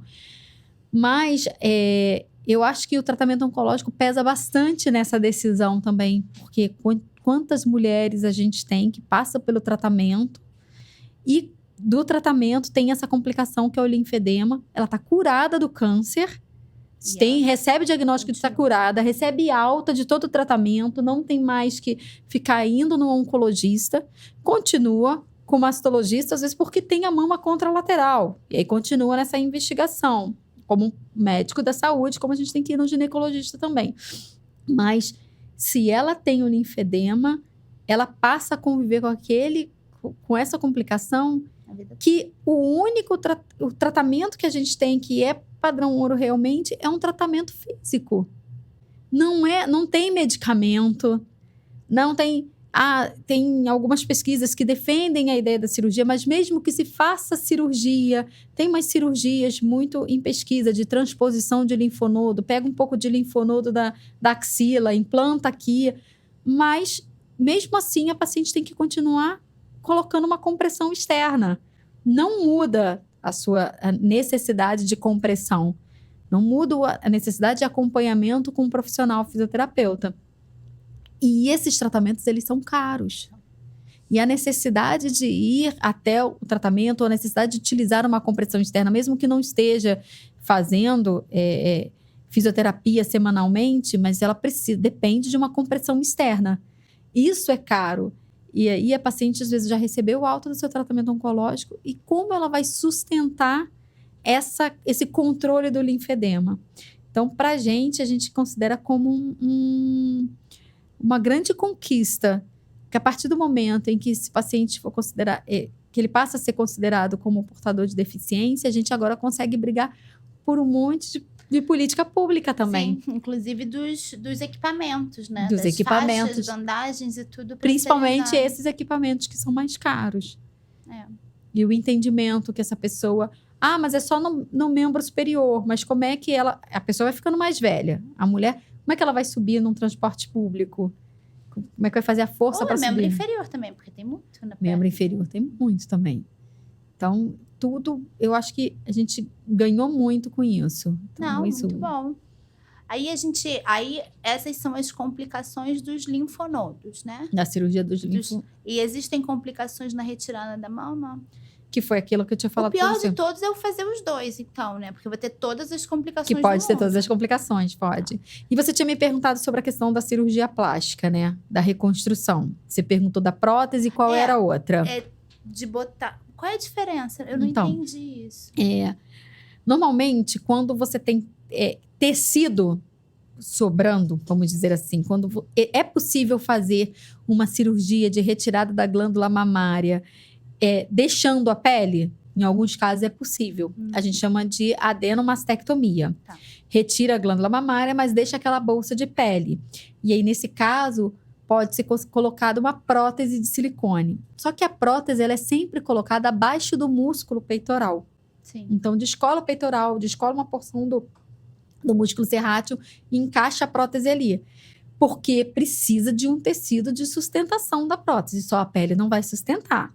Tá? Então, se tiver caso em que não tem a pele suficiente, ou que o cirurgião plástico achou que aquela mulher é muito magrinha e o músculo peitoral dela está muito estreito, retraído, ele pode, ao invés de colocar a prótese, colocar o expansor. O expansor, ele é uma bolsa em que semanalmente, quinzenalmente ou mensalmente, isso vai depender do cirurgião plástico, ele vai inflar essa bolsa com soro fisiológico. Então, nessa bolsinha, ela é colocada também abaixo do músculo. Existe uma válvula que fica na região subcutânea aqui mais próxima. E aí a paciente vai sempre no cirurgião plástico, depois que retira os pontos, está tudo cicatrizando, retirou o dreno, aí o cirurgião plástico começa a inflar. Quer dizer, ela já sai do centro cirúrgico com um pouquinho de líquido ali dentro. 80 ml, 100 ml. E aí, depois no consultório, o cirurgião plástico continua colocando ali o soro ou água destilada. Ele tem um imãzinho que consegue captar aonde está a válvula, e aí ele vai com aquelas seringuinhas subcutâneas, que como seringa de insulina, né? E vai inflando aquela bolsa. E aí, conforme essa bolsa, que é o expansor, vai inflando, a função dele é expandir mesmo, por isso é chamado expansor. Ele vai expandindo a musculatura e a pele. Quando chega num ponto de simetrização com a mama contralateral, aí pode chegar um momento em que o cirurgião plástico fale para a paciente, ó, daqui, vamos deixar o corpo se reorganizar, se acomodar com essa expansão e vamos fazer a troca. Retira esse expansor e coloca a prótese. Isso. Isso é muito utilizado nesses casos de expansão, de necessidade de expansão da pele e, em alguns casos, necessidade de expansão de músculo também, vai depender do cirurgião plástico, mas principalmente para paciente que tem uma indicação de radioterapia depois. Porque quando se coloca uma prótese de silicone e essa prótese recebe radiação, tem um risco grande de encapsular a prótese. De encapsular? Porque a prótese, o silicone, ele absorve o calor da radiação. Então, ela pode acabar perdendo a prótese, entendeu? Quando ocorre um encapsulamento da prótese, tudo que está em volta da prótese, aquele músculo, acaba aderindo na prótese. Então, você perde toda aquela reconstrução e pode perder um pouco de músculo também. Então, o ideal é, sabendo que a paciente já vai fazer a radioterapia, se já souber que ela vai fazer a radioterapia, tem uns critérios para isso. Poxa, não teve tecido suficiente em volta do tumor, que eles chamam de margem cirúrgica livre. O tumor era muito próximo da musculatura, ou o tumor estava muito próximo da pele. Esses casos vão precisar de radioterapia. É indicada a radioterapia. Então, essa paciente, já sabendo que ela vai ter que fazer radioterapia, o cirurgião plástico vai definir, não. Então, vamos fazer a colocação do expansor ao invés da prótese, porque o expansor suporta mais a radioterapia. Então, nesses casos. Eu só quero, antes de tudo isso, eu quero só fazer essa pergunta. A maior parte das mulheres querem fazer a reconstrução ou ainda tem uma parte que... Porque a gente tá falando de mulheres mais idosas, muitas, né? Isso, depende. Isso é muito pessoal, realmente. É muito pessoal, mas muito dentro pessoal. do seu dia a dia, assim, dentro do INCA, você acha que... As mulheres que são mais jovens, até mesmo depois de 50 anos, mas que... Tem um espírito mais jovem, né? Já são mulheres que querem fazer a reconstrução, sim. Mesmo não podendo fazer a reconstrução naquele momento, porque tem alguns casos que, vai fazer radioterapia, então vamos ver como é que vai ficar com a radioterapia, vamos deixar para fazer a reconstrução depois, porque tem uns... É muito pela opinião da equipe clínica ali, né? Eu acho que o tumor era muito agressivo, vamos tentar ver como é que ela vai ficar depois da radioterapia, e um ano depois, a gente pensa em reconstrução. Normalmente, elas aceitam e entendem bem isso, tá? E aí... Ainda assim, elas procuram depois e falam, passou um ano, eu quero fazer a reconstrução agora. Mas tem mulheres que, às vezes, já propõem, o cirurgião já propõe a reconstrução e, às vezes, ela não quer. Por isso é válido o acompanhamento com a psicóloga também. Para entender o porquê também não quer fazer essa reconstrução. Né? Pois é, teve uma residente em psicologia, já tem uns anos isso, que ela fez uma pesquisa sobre isso. O trabalho dela, da residência, foi em cima disso, entrevistando o paciente com indicação de reconstrução e verificando qual era o desejo da paciente. Então, foi muito, vamos dizer assim, foi muito equiparado ali. A gente fica achando que todas as mulheres querem reconstruir, e nem sempre. Tem mulher que não quer, que ela quer cuidar do câncer. Então, doutor, eu só quero retirar o câncer, eu quero cuidar dessa doença, eu não quero mais ter isso. Então, não precisa fazer a reconstrução agora, não é o meu desejo. E a gente tem que respeitar esse desejo. Então, às vezes a gente olha E julga, né? Aham. Porque você é tão nova, Não vai vamos fazer a reconstrução, vai ficar tão bem, a gente pode fazer. Mas no seu conceito, internamente, você quer, não, porque eu tive uma história na família, tem a vida pessoal. Sim. Então tem toda a história dela. Ela, às vezes ela teve, não, eu quero tirar tudo. Eu quero ter certeza e depois de uns anos eu vou ver se eu faço uma reconstrução. Mas a maior parte que eu vejo das mulheres mais jovens, mesmo, principalmente abaixo de 50, Querem fazer. quer fazer. A maior parte Então, quer fazer reconstrução. vamos para as complicações dessa daí. Tá, das reconstruções. Mas Tá. a gente ainda não tirou o músculo das costas e botou no peito. Tá bom, tá. Porque ainda tem isso, gente. É difícil. Essa tem foi vários difícil de ver as fotos, tá? Tem vários tipos de reconstrução. É porque essas duas reconstruções que eu falei, de colocação da prótese ou do expansor abaixo do músculo peitoral, e um pouco do serrate também, são reconstruções indicadas para uma cirurgia que seja imediata a retirada da mama. Porque quando, principalmente, se a mulher faz a radioterapia ela tem 2 efeitos, tá? Ela tem forma para eliminar a célula. A radioterapia ela não consegue detectar, né? Não. Essa é com câncer, ou essa célula é de câncer, ou essa célula não é do câncer. Aonde está irradiando, vai eliminar, porque a radiação lesa diretamente o DNA. Então, normalmente, as células que se proliferam mais rápido, como a célula do câncer, tendem a morrer mais. Porque quando a célula está se regenerando, a célula do câncer não consegue ter a mesma capacidade de regeneração que uma célula saudável. Aí já vem uma outra dose de radiação. Porque a radioterapia, normalmente ela é feita. Hoje tem protocolos de 14, 15, 17 dias de radioterapia, que são 17 frações, ou 25, 28, 30. Tem esses protocolos que é de um tempo mais curto, que seria a radioterapia hipofracionada, ou um tratamento mais longo. 15 dias isso. Não. 15 dias direto. Diário, 15 dias direto. Só não faz fim de semana e feriado. Então, todos os dias, mais ou menos no mesmo horário, o paciente vai lá na sessão de radioterapia e recebe aquela radiação.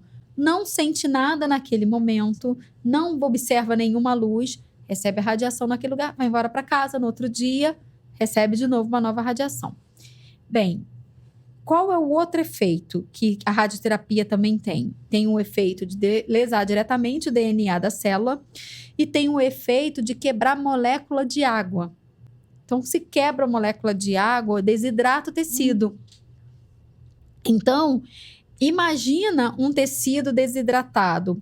A nossa pele, ela tem uma capacidade de regeneração muito grande. O nosso músculo não tem. Então, um músculo desidratado é um músculo que fica fibrosado. Então, se você recebeu radiação nessa região, não tem como conseguir descolar o músculo peitoral e fazer ele expandir mais. É por isso que se vai receber a radioterapia e quer fazer uma reconstrução imediata, eles vão fazer com o expansor, já vai estar expandido, e aí quando for fazer a troca do expansor pela prótese, já vai fazer naquele momento. Aí consegue, aí cabe, tá? Se vai fazer uma reconstrução, como eu mencionei, que algumas mulheres pedem depois de 1 ano, aí não tem como fazer colocando um expansor embaixo do músculo peitoral. Aí é que vão fazer essa cirurgia de rodar músculo das costas, ou roda o músculo do abdômen. Então, aí é que tem essas outras cirurgias, porque precisa de um tecido próprio. Esse meu músculo, ele não vai conseguir expandir para segurar a prótese Não. Depois de 1 ano. Ele fica totalmente fibrosado, não se estende mais. Uma vez eu ouvi um cirurgião plástico Mas e se eu fizer a radioterapia? Eu sempre vou ter que fazer radioterapia? Se eu fizer... Não, nem sempre. É isso se fizer a radioterapia. Se eu não fizer... Se não depois fizer a de 1 ano, radioterapia, eu posso fazer reconstrução e não necessariamente meu músculo vai estar fibrosado. não necessariamente. Aí você pode fazer com... Mas normalmente eles fazem com expansor. Para dar uma expandida no músculo. Mas se já sabe que não tem que fazer a radioterapia, eles indicam que já possa fazer imediatamente. Porque já é uma anestesia só, já está num centro cirúrgico, já bota direto. Por isso que é comum a gente ver paciente de reconstrução, que a gente chama de reconstrução mamária tardia, tendo que rodar tecido do próprio corpo. Ou vai rodar o tecido das costas, ou vai rodar tecido do abdômen. Então, é comum a gente ver essas cirurgias. quando roda o tecido das costas, que é o músculo grande dorsal, também coloca uma prótese embaixo, porque o músculo grande dorsal é um músculo muito estreito, Sim. então, muito fininho. Então, não consegue cobrir uma mama inteira. Quando roda tecido do abdômen, não precisa de prótese. Já vai só a musculatura do abdômen, já consegue compor aquela mama toda. A do abdômen é o É só músculo? músculo. Eu achei que era o silicone também. Não, é só o músculo. Então, às vezes, você pode rodar só um músculo reto abdominal, é o reto abdominal que é utilizado, tá? Então, roda o músculo reto abdominal, pode rodar os 2 feixes de músculo reto abdominal, conforme o tamanho da mama, quanto maior for a mama, você pode rodar os 2. Mas, em contrapartida, não fica nada sustentando ali na região do reto abdominal. Então, tem que colocar uma tela de sustentação. Tá? Então, essas pacientes, a gente precisa estar acompanhando de perto, e às vezes Muito esquecem isso, porque você precisa saber qual é a vida da pessoa, qual é a rotina dela. Essa paciente que, vamos supor, uma paciente que gosta de fazer muita academia, ela não vai poder mais fazer exercício abdominal, porque ela vai ter uma tela ali no lugar do abdômen, do reto abdominal. Então não tem que fortalecer ali mais. Senão ela pode, fazendo exercício abdominal, ela pode acabar herniando essa tela, é uma complicação. Então, a gente precisa saber a história da paciente, é importante. Para poder descobrir, direcionar também qual é a melhor cirurgia a ser feita. Qual é a melhor cirurgia? E quais são as dificuldades que a gente pode ter depois de fazer alguma dessas cirurgias? Na parte muscular, né? Levantar. A gente tem muita dificuldade pela restrição do movimento, porque está manipulando ali, né, todo o tecido, principalmente porque está descolando o músculo peitoral. Então, o músculo peitoral, imagina, ele está acomodado ali, naquela posição. Vem algo e descola, ele tende a entrar um pouco em contração ali. Então, acaba fazendo um pouco de contratura. Então, a gente tem que trabalhar bastante essa mobilização do peitoral para ganhar essa amplitude de movimento de maneira adequada. Porque, às vezes, começa a ter o ombro rodado anteriormente. Aí, roda anteriormente, quando vai fazer o movimento do membro superior, desgasta muito a musculatura de sustentação do ombro, né? Então, todos os ligamentos, acaba comprometendo muito, sobrecarregando muito o supraespinhoso, que é o músculo nosso de movimentação do membro superior. A gente precisa trabalhar toda a postura da paciente para ficar numa postura mais adequada para conseguir ganhar esse movimento. A gente pode ter, se for uma reconstrução tardia, rodando o músculo grande dorsal, a gente pode ter novamente alteração da sensibilidade, porque para passar o músculo grande dorsal, eles fazem o que a gente chama de tunelização. Eles fazem um túnel pela pele. Você não tira o músculo grande dorsal daqui e só coloca aqui. Você roda por baixo, porque deixa a inserção do músculo ainda.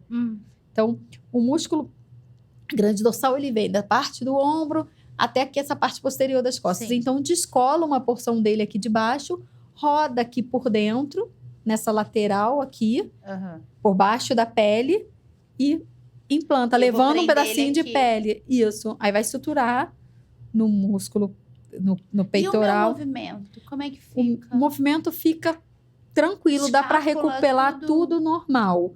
O que acontece com algumas pacientes, isso é temporário, mas às vezes incomoda inicialmente. Então, é bom a gente estar trabalhando junto, acompanhando a paciente. É que, como esse músculo ele não foi retirado, ele tem a função e o corpo tem a memória.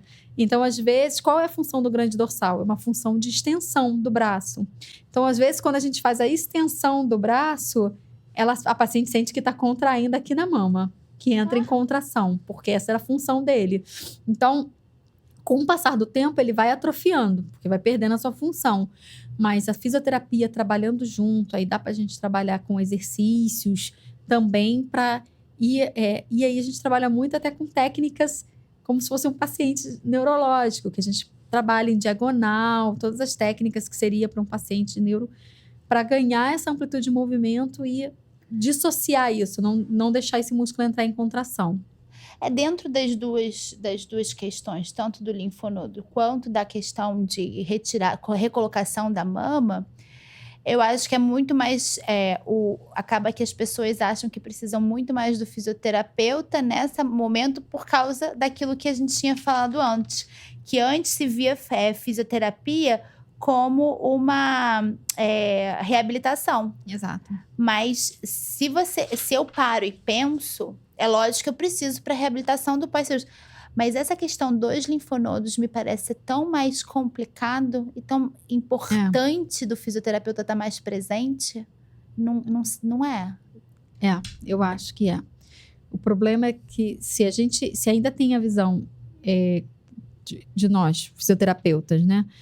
Sermos profissional de reabilitação, só vai encaminhar, se o paciente não tem a consciência disso, só vai encaminhar quando isso está muito, já tem uma complicação que está totalmente, vamos dizer assim, fora do controle, doendo, com dor, com já está totalmente desconfortável. Então, se encaminhasse paciente, tudo bem, o paciente não foi visto pela fisioterapeuta, porque eu não estou dizendo aqui que se não for vista no pré-operatório, no pós-operatório imediato, não adianta mais. É claro que adianta. O fisioterapeuta vai sempre conseguir ajudar o paciente, a gente sempre vai trazer a maior autonomia para o paciente, só não vai conseguir ser o mais rápido possível, vai dar mais trabalho. E o custo vai ser maior. O custo vai ser maior, mas a gente vai conseguir reabilitar esse paciente. Mas imagina, se não consegue nesse primeiro dia, e tudo bem, voltou no cirurgião com 15 dias e percebeu que está fazendo aquele cordão. Ainda assim, a gente pode ter uma visão de prevenção. Já está fazendo a síndrome da rede axilar, mas se não orientar que o paciente procure o fisioterapeuta nesse momento, a tendência é esse paciente parar de se movimentar.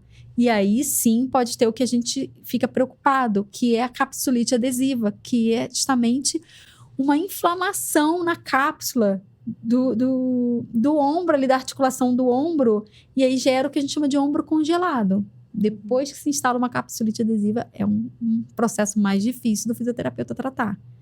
Tem tratamento, mas a gente tem que esperar também o corpo se reorganizar nesse processo inflamatório que dura em torno de 8 meses, 1 ano. Nossa! Para mim, assim, o paciente que desenvolve uma capsulite adesiva é o mais complicado para a gente tratar. A gente consegue, mas o paciente também tem que entender que tem que ter uma dose extra de perseverança ali. E é com dor.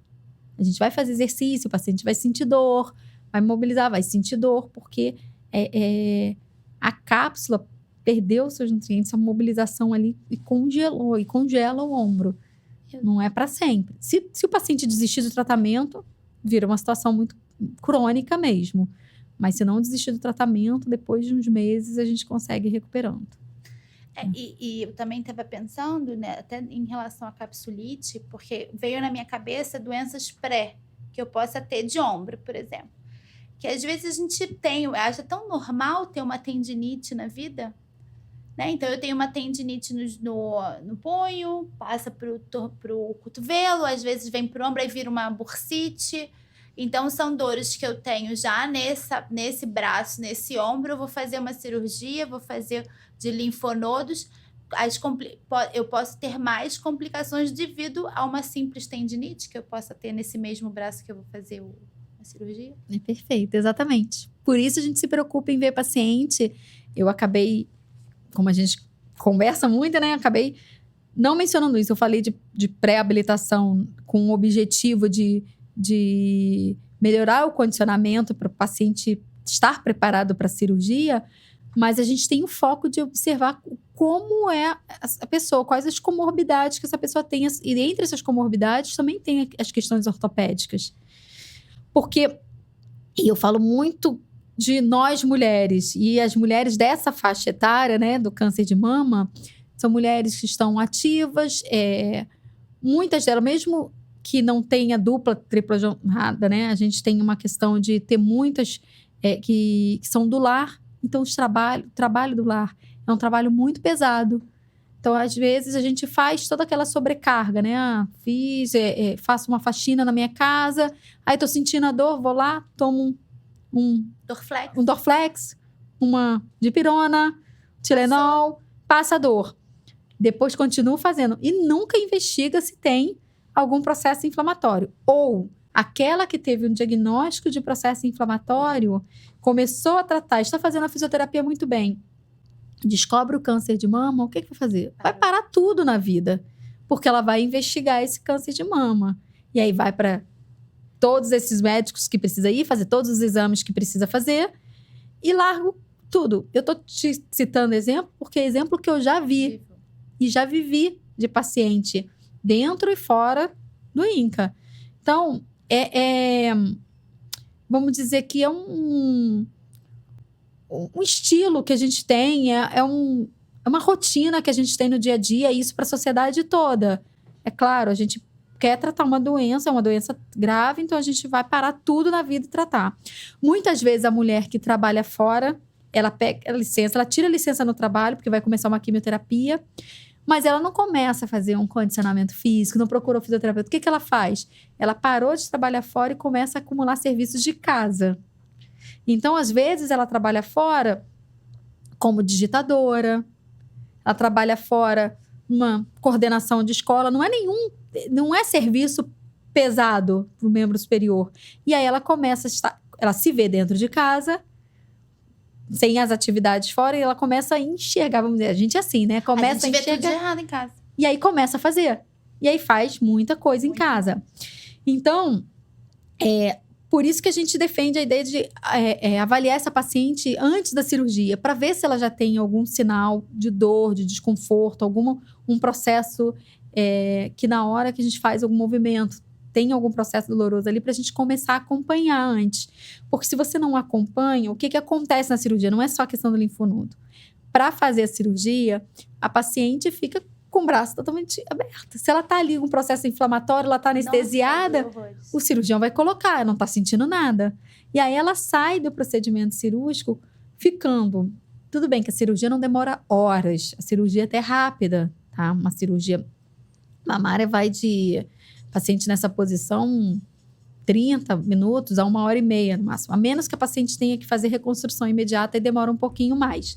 Mas se for uma cirurgia de retirada da mama, linfonodos, não é uma cirurgia demorada. Mas, de certa forma, ficou ali, impactando na região que pode estar inflamada.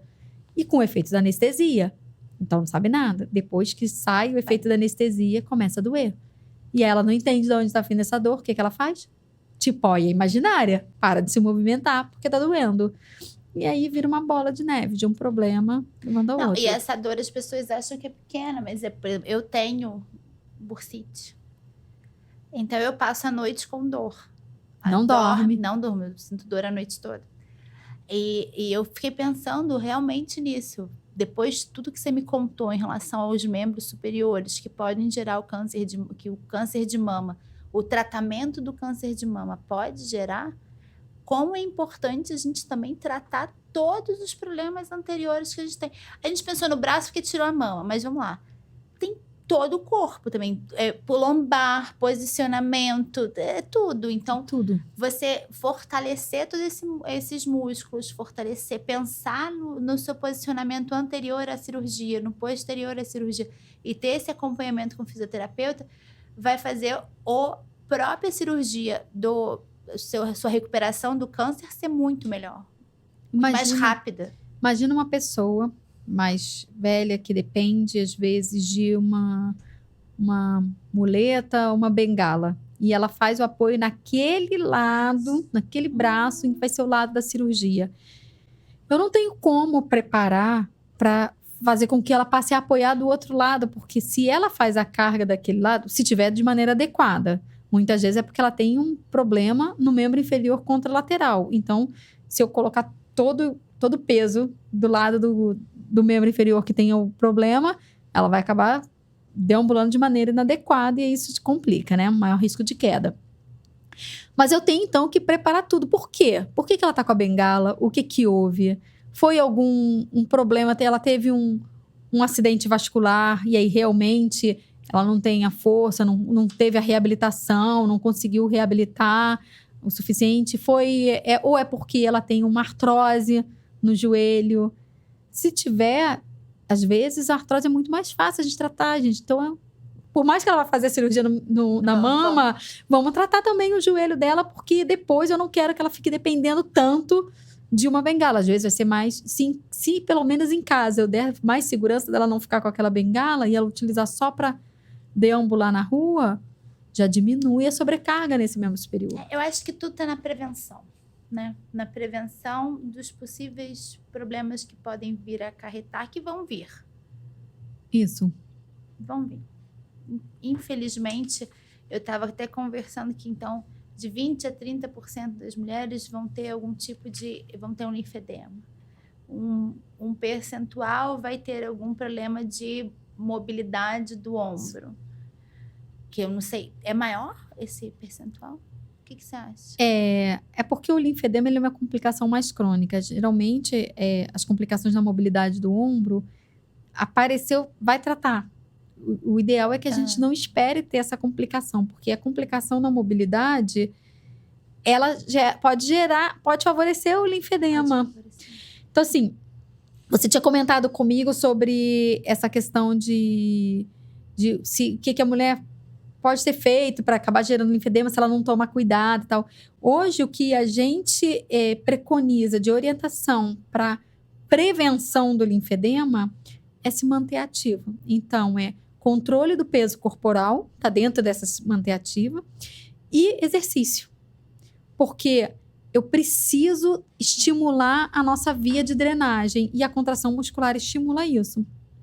Então, se eu começo isso precocemente, eu consigo controlar para o resto da vida. São mudanças de hábito, né? Porque normalmente as mulheres com câncer de mama, o sedentarismo é um fator de risco. Então a gente tem muita mulher sedentária ou com baixa atividade mesmo. A gente não tem tem uma origem, assim, o câncer. Se você fizer essas coisas, você vai ter câncer de mama ou não? Não. Boa parte, entre 60% a 70% ainda é aleatório. Ainda é aleatório. É aleatório. A gente tem estudos epidemiológicos que já observaram que tem fatores que podem induzir mais, mas não significa que eu estou dizendo para você de ser aleatório. Se eu fumar e beber, eu vou ter câncer de mama. Não significa. Então, eu convivo com mulheres que nunca tiveram filho e mulheres que tiveram 10, 15 filhos, porque dizem assim, você não ter filho é um fator de risco para câncer de mama. A nulliparidade é um fator de risco de câncer de mama. Só que já tem mulheres que nunca tiveram, mas tem mulheres que tiveram vários filhos. Já tive paciente que fazia exercício físico, academia, sempre tinha um ritmo, um estilo de vida bem ativo e bem saudável, mas também teve o câncer de mama e aquelas outras mulheres que não faziam atividade física e teve o câncer de mama. Mas o que os estudos mostram é que, se a gente for pensar de uma forma geral, assim, se eu introduzo na minha vida uma alimentação mais saudável e a prática regular de exercício físico, eu consigo diminuir o meu risco de ter câncer de mama em 35%. Não está dizendo que eu não vou ter o câncer de mama. Mas, ao mesmo tempo, também, Ju, saúde não é ausência de doença, né? Não. A saúde é você passar por um processo de uma doença e pelo tratamento da melhor maneira possível. Então, por isso que o exercício, ele é importante desde o início. A gente melhora o nosso condicionamento para passar por esse tratamento da melhor forma possível. É muito bom. Muito interessante tudo isso. A gente fica imaginando, né? Só pensando. Falando sobre câncer. Eu tenho 40 anos. Não, mentira, eu tenho 39. Tá longe ainda. Mas são doenças que realmente estão muito perto da mulher. É muito comum, né? E dentro desse comum, existe fator genético? Se minha mãe teve câncer de mama, eu provavelmente vou ter? Porque a gente viu a Angelina Jolie, que tirou as 2 mamas. Isso. Já de cara, né? São casos diferentes, tá? O câncer, ele é uma doença genética, uma alteração ali do gene. Não significa que você nasceu com essa alteração genética, mas era uma alteração da célula. É uma alteração no DNA da célula, tá? Então, tem essa mudança já. E sendo uma doença celular, a gente tem essa ligação. O fato de você ser mulher é um fator de risco para o câncer de mama. Nós temos um risco maior de câncer de mama do que os homens. Também tem uma relação com o hormônio feminino. Então, o fato de ser mulher tem uma história familiar? Tem.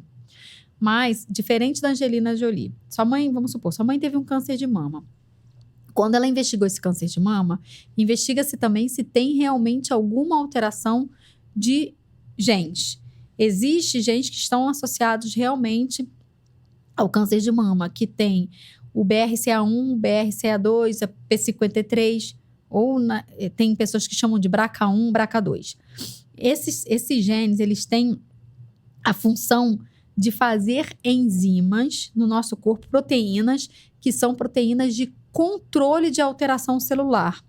O que eu quero dizer com isso é, se você tem uma célula que altera, e a gente tem, porque a gente tem proliferação celular o tempo inteiro, a gente vai envelhecendo, as células, imagina a pele, como vai se expandindo. Então, várias células do nosso corpo, elas se proliferam em vários momentos da nossa vida. Então, conforme a célula se prolifera, ela tem uma capacidade de ter alteração genética. E aí, essas enzimas, elas servem para controlar essa alteração. Se a célula, quando o corpo detecta que uma célula geneticamente está modificada, essa enzima vai lá e faz o reparo. O reparo dessa célula, ou a célula vai e acaba sofrendo apoptose. Isso num organismo comum. O câncer, ele acontece quando a gente... o organismo não consegue mais ter esse controle. E aí, quem já tem uma alteração desse gene já é uma pessoa que já nasceu sem esse controle. Porque se tem uma alteração da P53, do BRCA1, BRCA2, significa que não tem células, as enzimas de reparo de maneira adequada. Esse era o caso da Angelina Jolie. Ela teve uma história na família dela, a mãe teve câncer de mama, as tias, irmãs da mãe teve câncer de mama, fizeram o teste genético e viram que tinha essa alteração dessa enzima. Ela fez o teste genético e viu que tinha alteração dessa enzima. Diferente de uma mulher que não tem alteração da enzima, quem tem a alteração tem uma chance muito maior de ter o câncer de mama. Vamos, assim, fazer... Eu não sei se eu estou falando de maneira um número bem adequado, mas vamos comparar. Se a gente tem uma chance 60% de ter câncer de mama, ela teria uma chance de 95% de ter o câncer de mama, entendeu? Então, conforme são poucos os casos, são poucas as mulheres que têm essa alteração genética no mundo. Por isso que o teste genético não virou uma rotina, né? É um percentual pequeno. É um percentual pequeno, mas quem tem essa alteração genética tem uma chance muito grande de ter câncer de mama, câncer de ovário. Então, é por isso que ela fez todo aquele tratamento que ela fez na época. O problema é como essa informação ela não é passada de maneira adequada, né? Nas mídias, no jornalismo, porque acaba que muitas mulheres, não sabendo toda a história, pensam, eu quero fazer o teste, eu quero tirar minhas 2 mamas, eu quero tirar... E nem sempre tem a necessidade de te passar por todos esses procedimentos. Você imagina você tirar as 2 mamas, você tirar os ovários, sendo nova, com 40 anos. Preventivamente, você vai ficar sem seus hormônios. Os hormônios femininos, eles são importantes para todo o funcionamento do nosso organismo. Só porque você acha que pode ter, então... são histórias diferentes, né? Então... E nessa questão do... Outra pergunta que eu tenho, que eu sempre tive essa dúvida.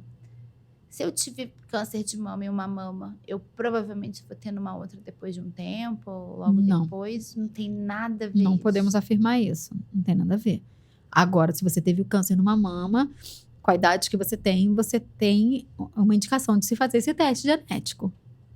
E aí, você fazendo o teste genético, se realmente o resultado teve alteração do BRCA1, BRCA2 ou P53, aí o cirurgião vai conversar com você, o oncologista também, e aí vocês vão decidir se não vale a pena realmente tirar outra mama profilaticamente, os ovários. Nesse caso, sim, porque você já teve um câncer de mama e viu que tem essa alteração genética. E se eu não tiver alteração genética? Aí você pode conversar com o seu cirurgião. Não necessariamente vai precisar fazer a retirada. Mas não é poucas mulheres. Não tem. Porque acho que isso é uma dúvida que as mulheres devem ter também, né? Tem pesquisas que falam que se você teve um câncer, você pode ter um risco de ter um segundo câncer. Não necessariamente, teve o câncer de mama, vai ter na outra mama, mas quem teve um tipo de câncer pode ter o risco de ter um segundo tipo de câncer. Porque vai andando. Não na metástase em si, mas porque o corpo envelhece também, vai envelhecendo e você já teve a propensão de ter então tem pesquisas que falam isso. Mas eu não me prenderia nessa informação, não. Eu acho que eu me prenderia, não. Se eu fizer, aí vou estar sendo bem redundante aqui, né? Mas se eu fizer exercício físico, levando uma vida mais ativa, uma vida com uma alimentação mais adequada, eu realmente melhoro a minha qualidade de vida, aumenta a sobrevida e aumenta a chance da vida livre de outras doenças, né? Então, assim, de sobrevida livre de doenças. Então, e de recidivas, então outros tipos de câncer eu também vou estar evitando. Então, mesmo que eu tenha uma vida sedentária agora e tenha um diagnóstico de câncer nesse momento, eu posso começar a fazer exercício, não é só antes de ter o câncer. Eu posso começar, porque aí eu vou evitar um segundo câncer. Seja na outra mama ou em outro lugar. E dentro, você atende aqui no Rio de Janeiro, nós estamos no Rio. E onde é que, para as pessoas poderem te encontrar? Hoje você está dentro do INCA, mas você dá palestra, faz a aula de pós-graduação e você também atende em clínica particular. Atendo, isso. E onde é que eu poderia ir para estar te encontrando e pedindo ajuda, socorro? Eu faço parte de um grupo, somos 6 fisioterapeutas, é a Physio Oncolife. Esse grupo, a proposta do nosso grupo é atendimento domiciliar. Então, a gente vai até o conforto do seu lar. Então, que delícia. Você vindo para o Rio, estando hospedado em algum lugar, a gente chega até você. Se tiver uma preferência de alguma paciente, ela prefere, não quero que venha, eu prefiro ir até você em algum lugar. Então, a gente tem um lugar na Tijuca, que na verdade não é um espaço nosso, é de uma amiga. E eu atendo nesse lugar. Então, ali na Tijuca eu atendo também, mas nos casos da paciente ter essa preferência ou de acabar sendo um acesso muito difícil, muito complicado pra gente. A gente fala algumas regiões do Rio e Grande Rio, mas assim, fica Niterói, porque a gente tem uma das fisioterapeutas que consegue chegar lá, mas Nova Iguaçu já é outra cidade, um pouco mais distante, fica mais difícil, Duque de Caxias fica mais difícil. Então, com essas pacientes, a gente oferece de receber nesse consultório, comigo. Quando é da região do Rio toda, que a gente pode ir em domicílio, isso depende da disponibilidade de cada uma e como cada uma atende. Então, por exemplo, eu não costumo atender na Barra, aqui no Recreio, Jacarepaguá. Então, é uma das outras meninas que atende nessa região. Longe também, né? Porque você pensa, o tempo de translado, o Rio é muito grande. Então exato. Então, para a gente conseguir, por isso que somos 6, para a gente conseguir dar esse suporte toda a região do Rio. E aí, a gente vai por regiões, cada uma atende mais uma região. Mas o grupo atende de maneira homogênea, todo mundo do mesmo jeito. Eu consigo entrar em contato pelo site Oncolife. A gente tem um Instagram, consegue entrar em contato com a gente pelo nosso Instagram. Lá tem o telefone do grupo também, como forma de contato. Tá? E você dá aula nas faculdades? Eu dou aula em cursos de pós-graduação. Isso. Aqui no Rio, eu dou aula na Interfísio. Em São Paulo, eu dou aula para Bioonco. Eu dou aula também na Finama, lá em Belém, no Pará. Lá em Belém? Eu dou aula no Recife também, tem uma pós-graduação que eu dou aula no Recife, a FDE. Dou aula em Campos, também não tem essas pós-graduações a de Belém, do Recife, de Campos, não é de fisioterapia em oncologia. De saúde da mulher, de dermatofuncional, mas que também prezam pela disciplina de fisioterapia no câncer de mama como parte da sua grade para a formação dos profissionais. Muito bom. Agora tem uma última pergunta antes da gente finalizar, que eu tô fazendo para todas as pessoas e vamos ver, mesmo com toda a sua experiência, qual é a maior dificuldade que encontra na fisioterapia oncológica? Paciente, governo, qualquer coisa. Qual é para você a maior dificuldade? Eu acho que nesse momento, eu afirmo para você, pode ser que daqui a um tempo eu mude de ideia, tá? Mas ainda é o entendimento dos outros profissionais de saúde de que a fisioterapia é essencial nesse processo de recuperação, de estabelecimento do paciente. Ela é essencial. Ela não faz parte ali para dar um apoio ao paciente. Acho que se esse paciente estiver com o fisioterapeuta desde o início, toda a recuperação vai ser mais rápida e melhor. E esse paciente vai se sentir autônomo e seguro para voltar à sua vida ativa de maneira muito mais precoce.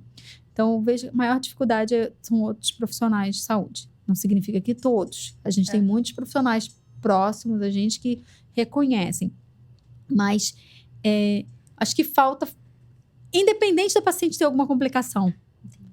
Porque você, às vezes, como um profissional, você não olha todos os ângulos. E como fisioterapeuta, eu vou olhar toda a condição cinético-funcional da pessoa, desse indivíduo. Então, se você for minha paciente, eu vou te olhar cinético-funcionalmente. Eu não vou olhar como é que está a sua questão da ansiedade. Eu não posso olhar como é que está a sua questão nutricional, não compete a mim. Eu posso até te ajudar como profissional de saúde e falar, olha, você está fazendo quimioterapia? Se hidrate mais. Mas se você tem muitas demandas para mim, eu não vou saber dizer qual o alimento mais adequado ou menos adequado. Isso é com um nutricionista. Eu não vou saber olhar para você e falar assim, sua cirurgia, a indicação é essa, essa, essa. Isso é com cirurgião, é com mastologista. Da mesma forma que eu acho que você tem que fazer essa e essa quimioterapia. Isso é com oncologista. Então, cada profissional na sua especialidade, mas se a gente estiver acompanhando junto, eu acho que o paciente passa por todo esse tratamento de maneira, vamos dizer, menos dolorosa também, né? Menos pesada.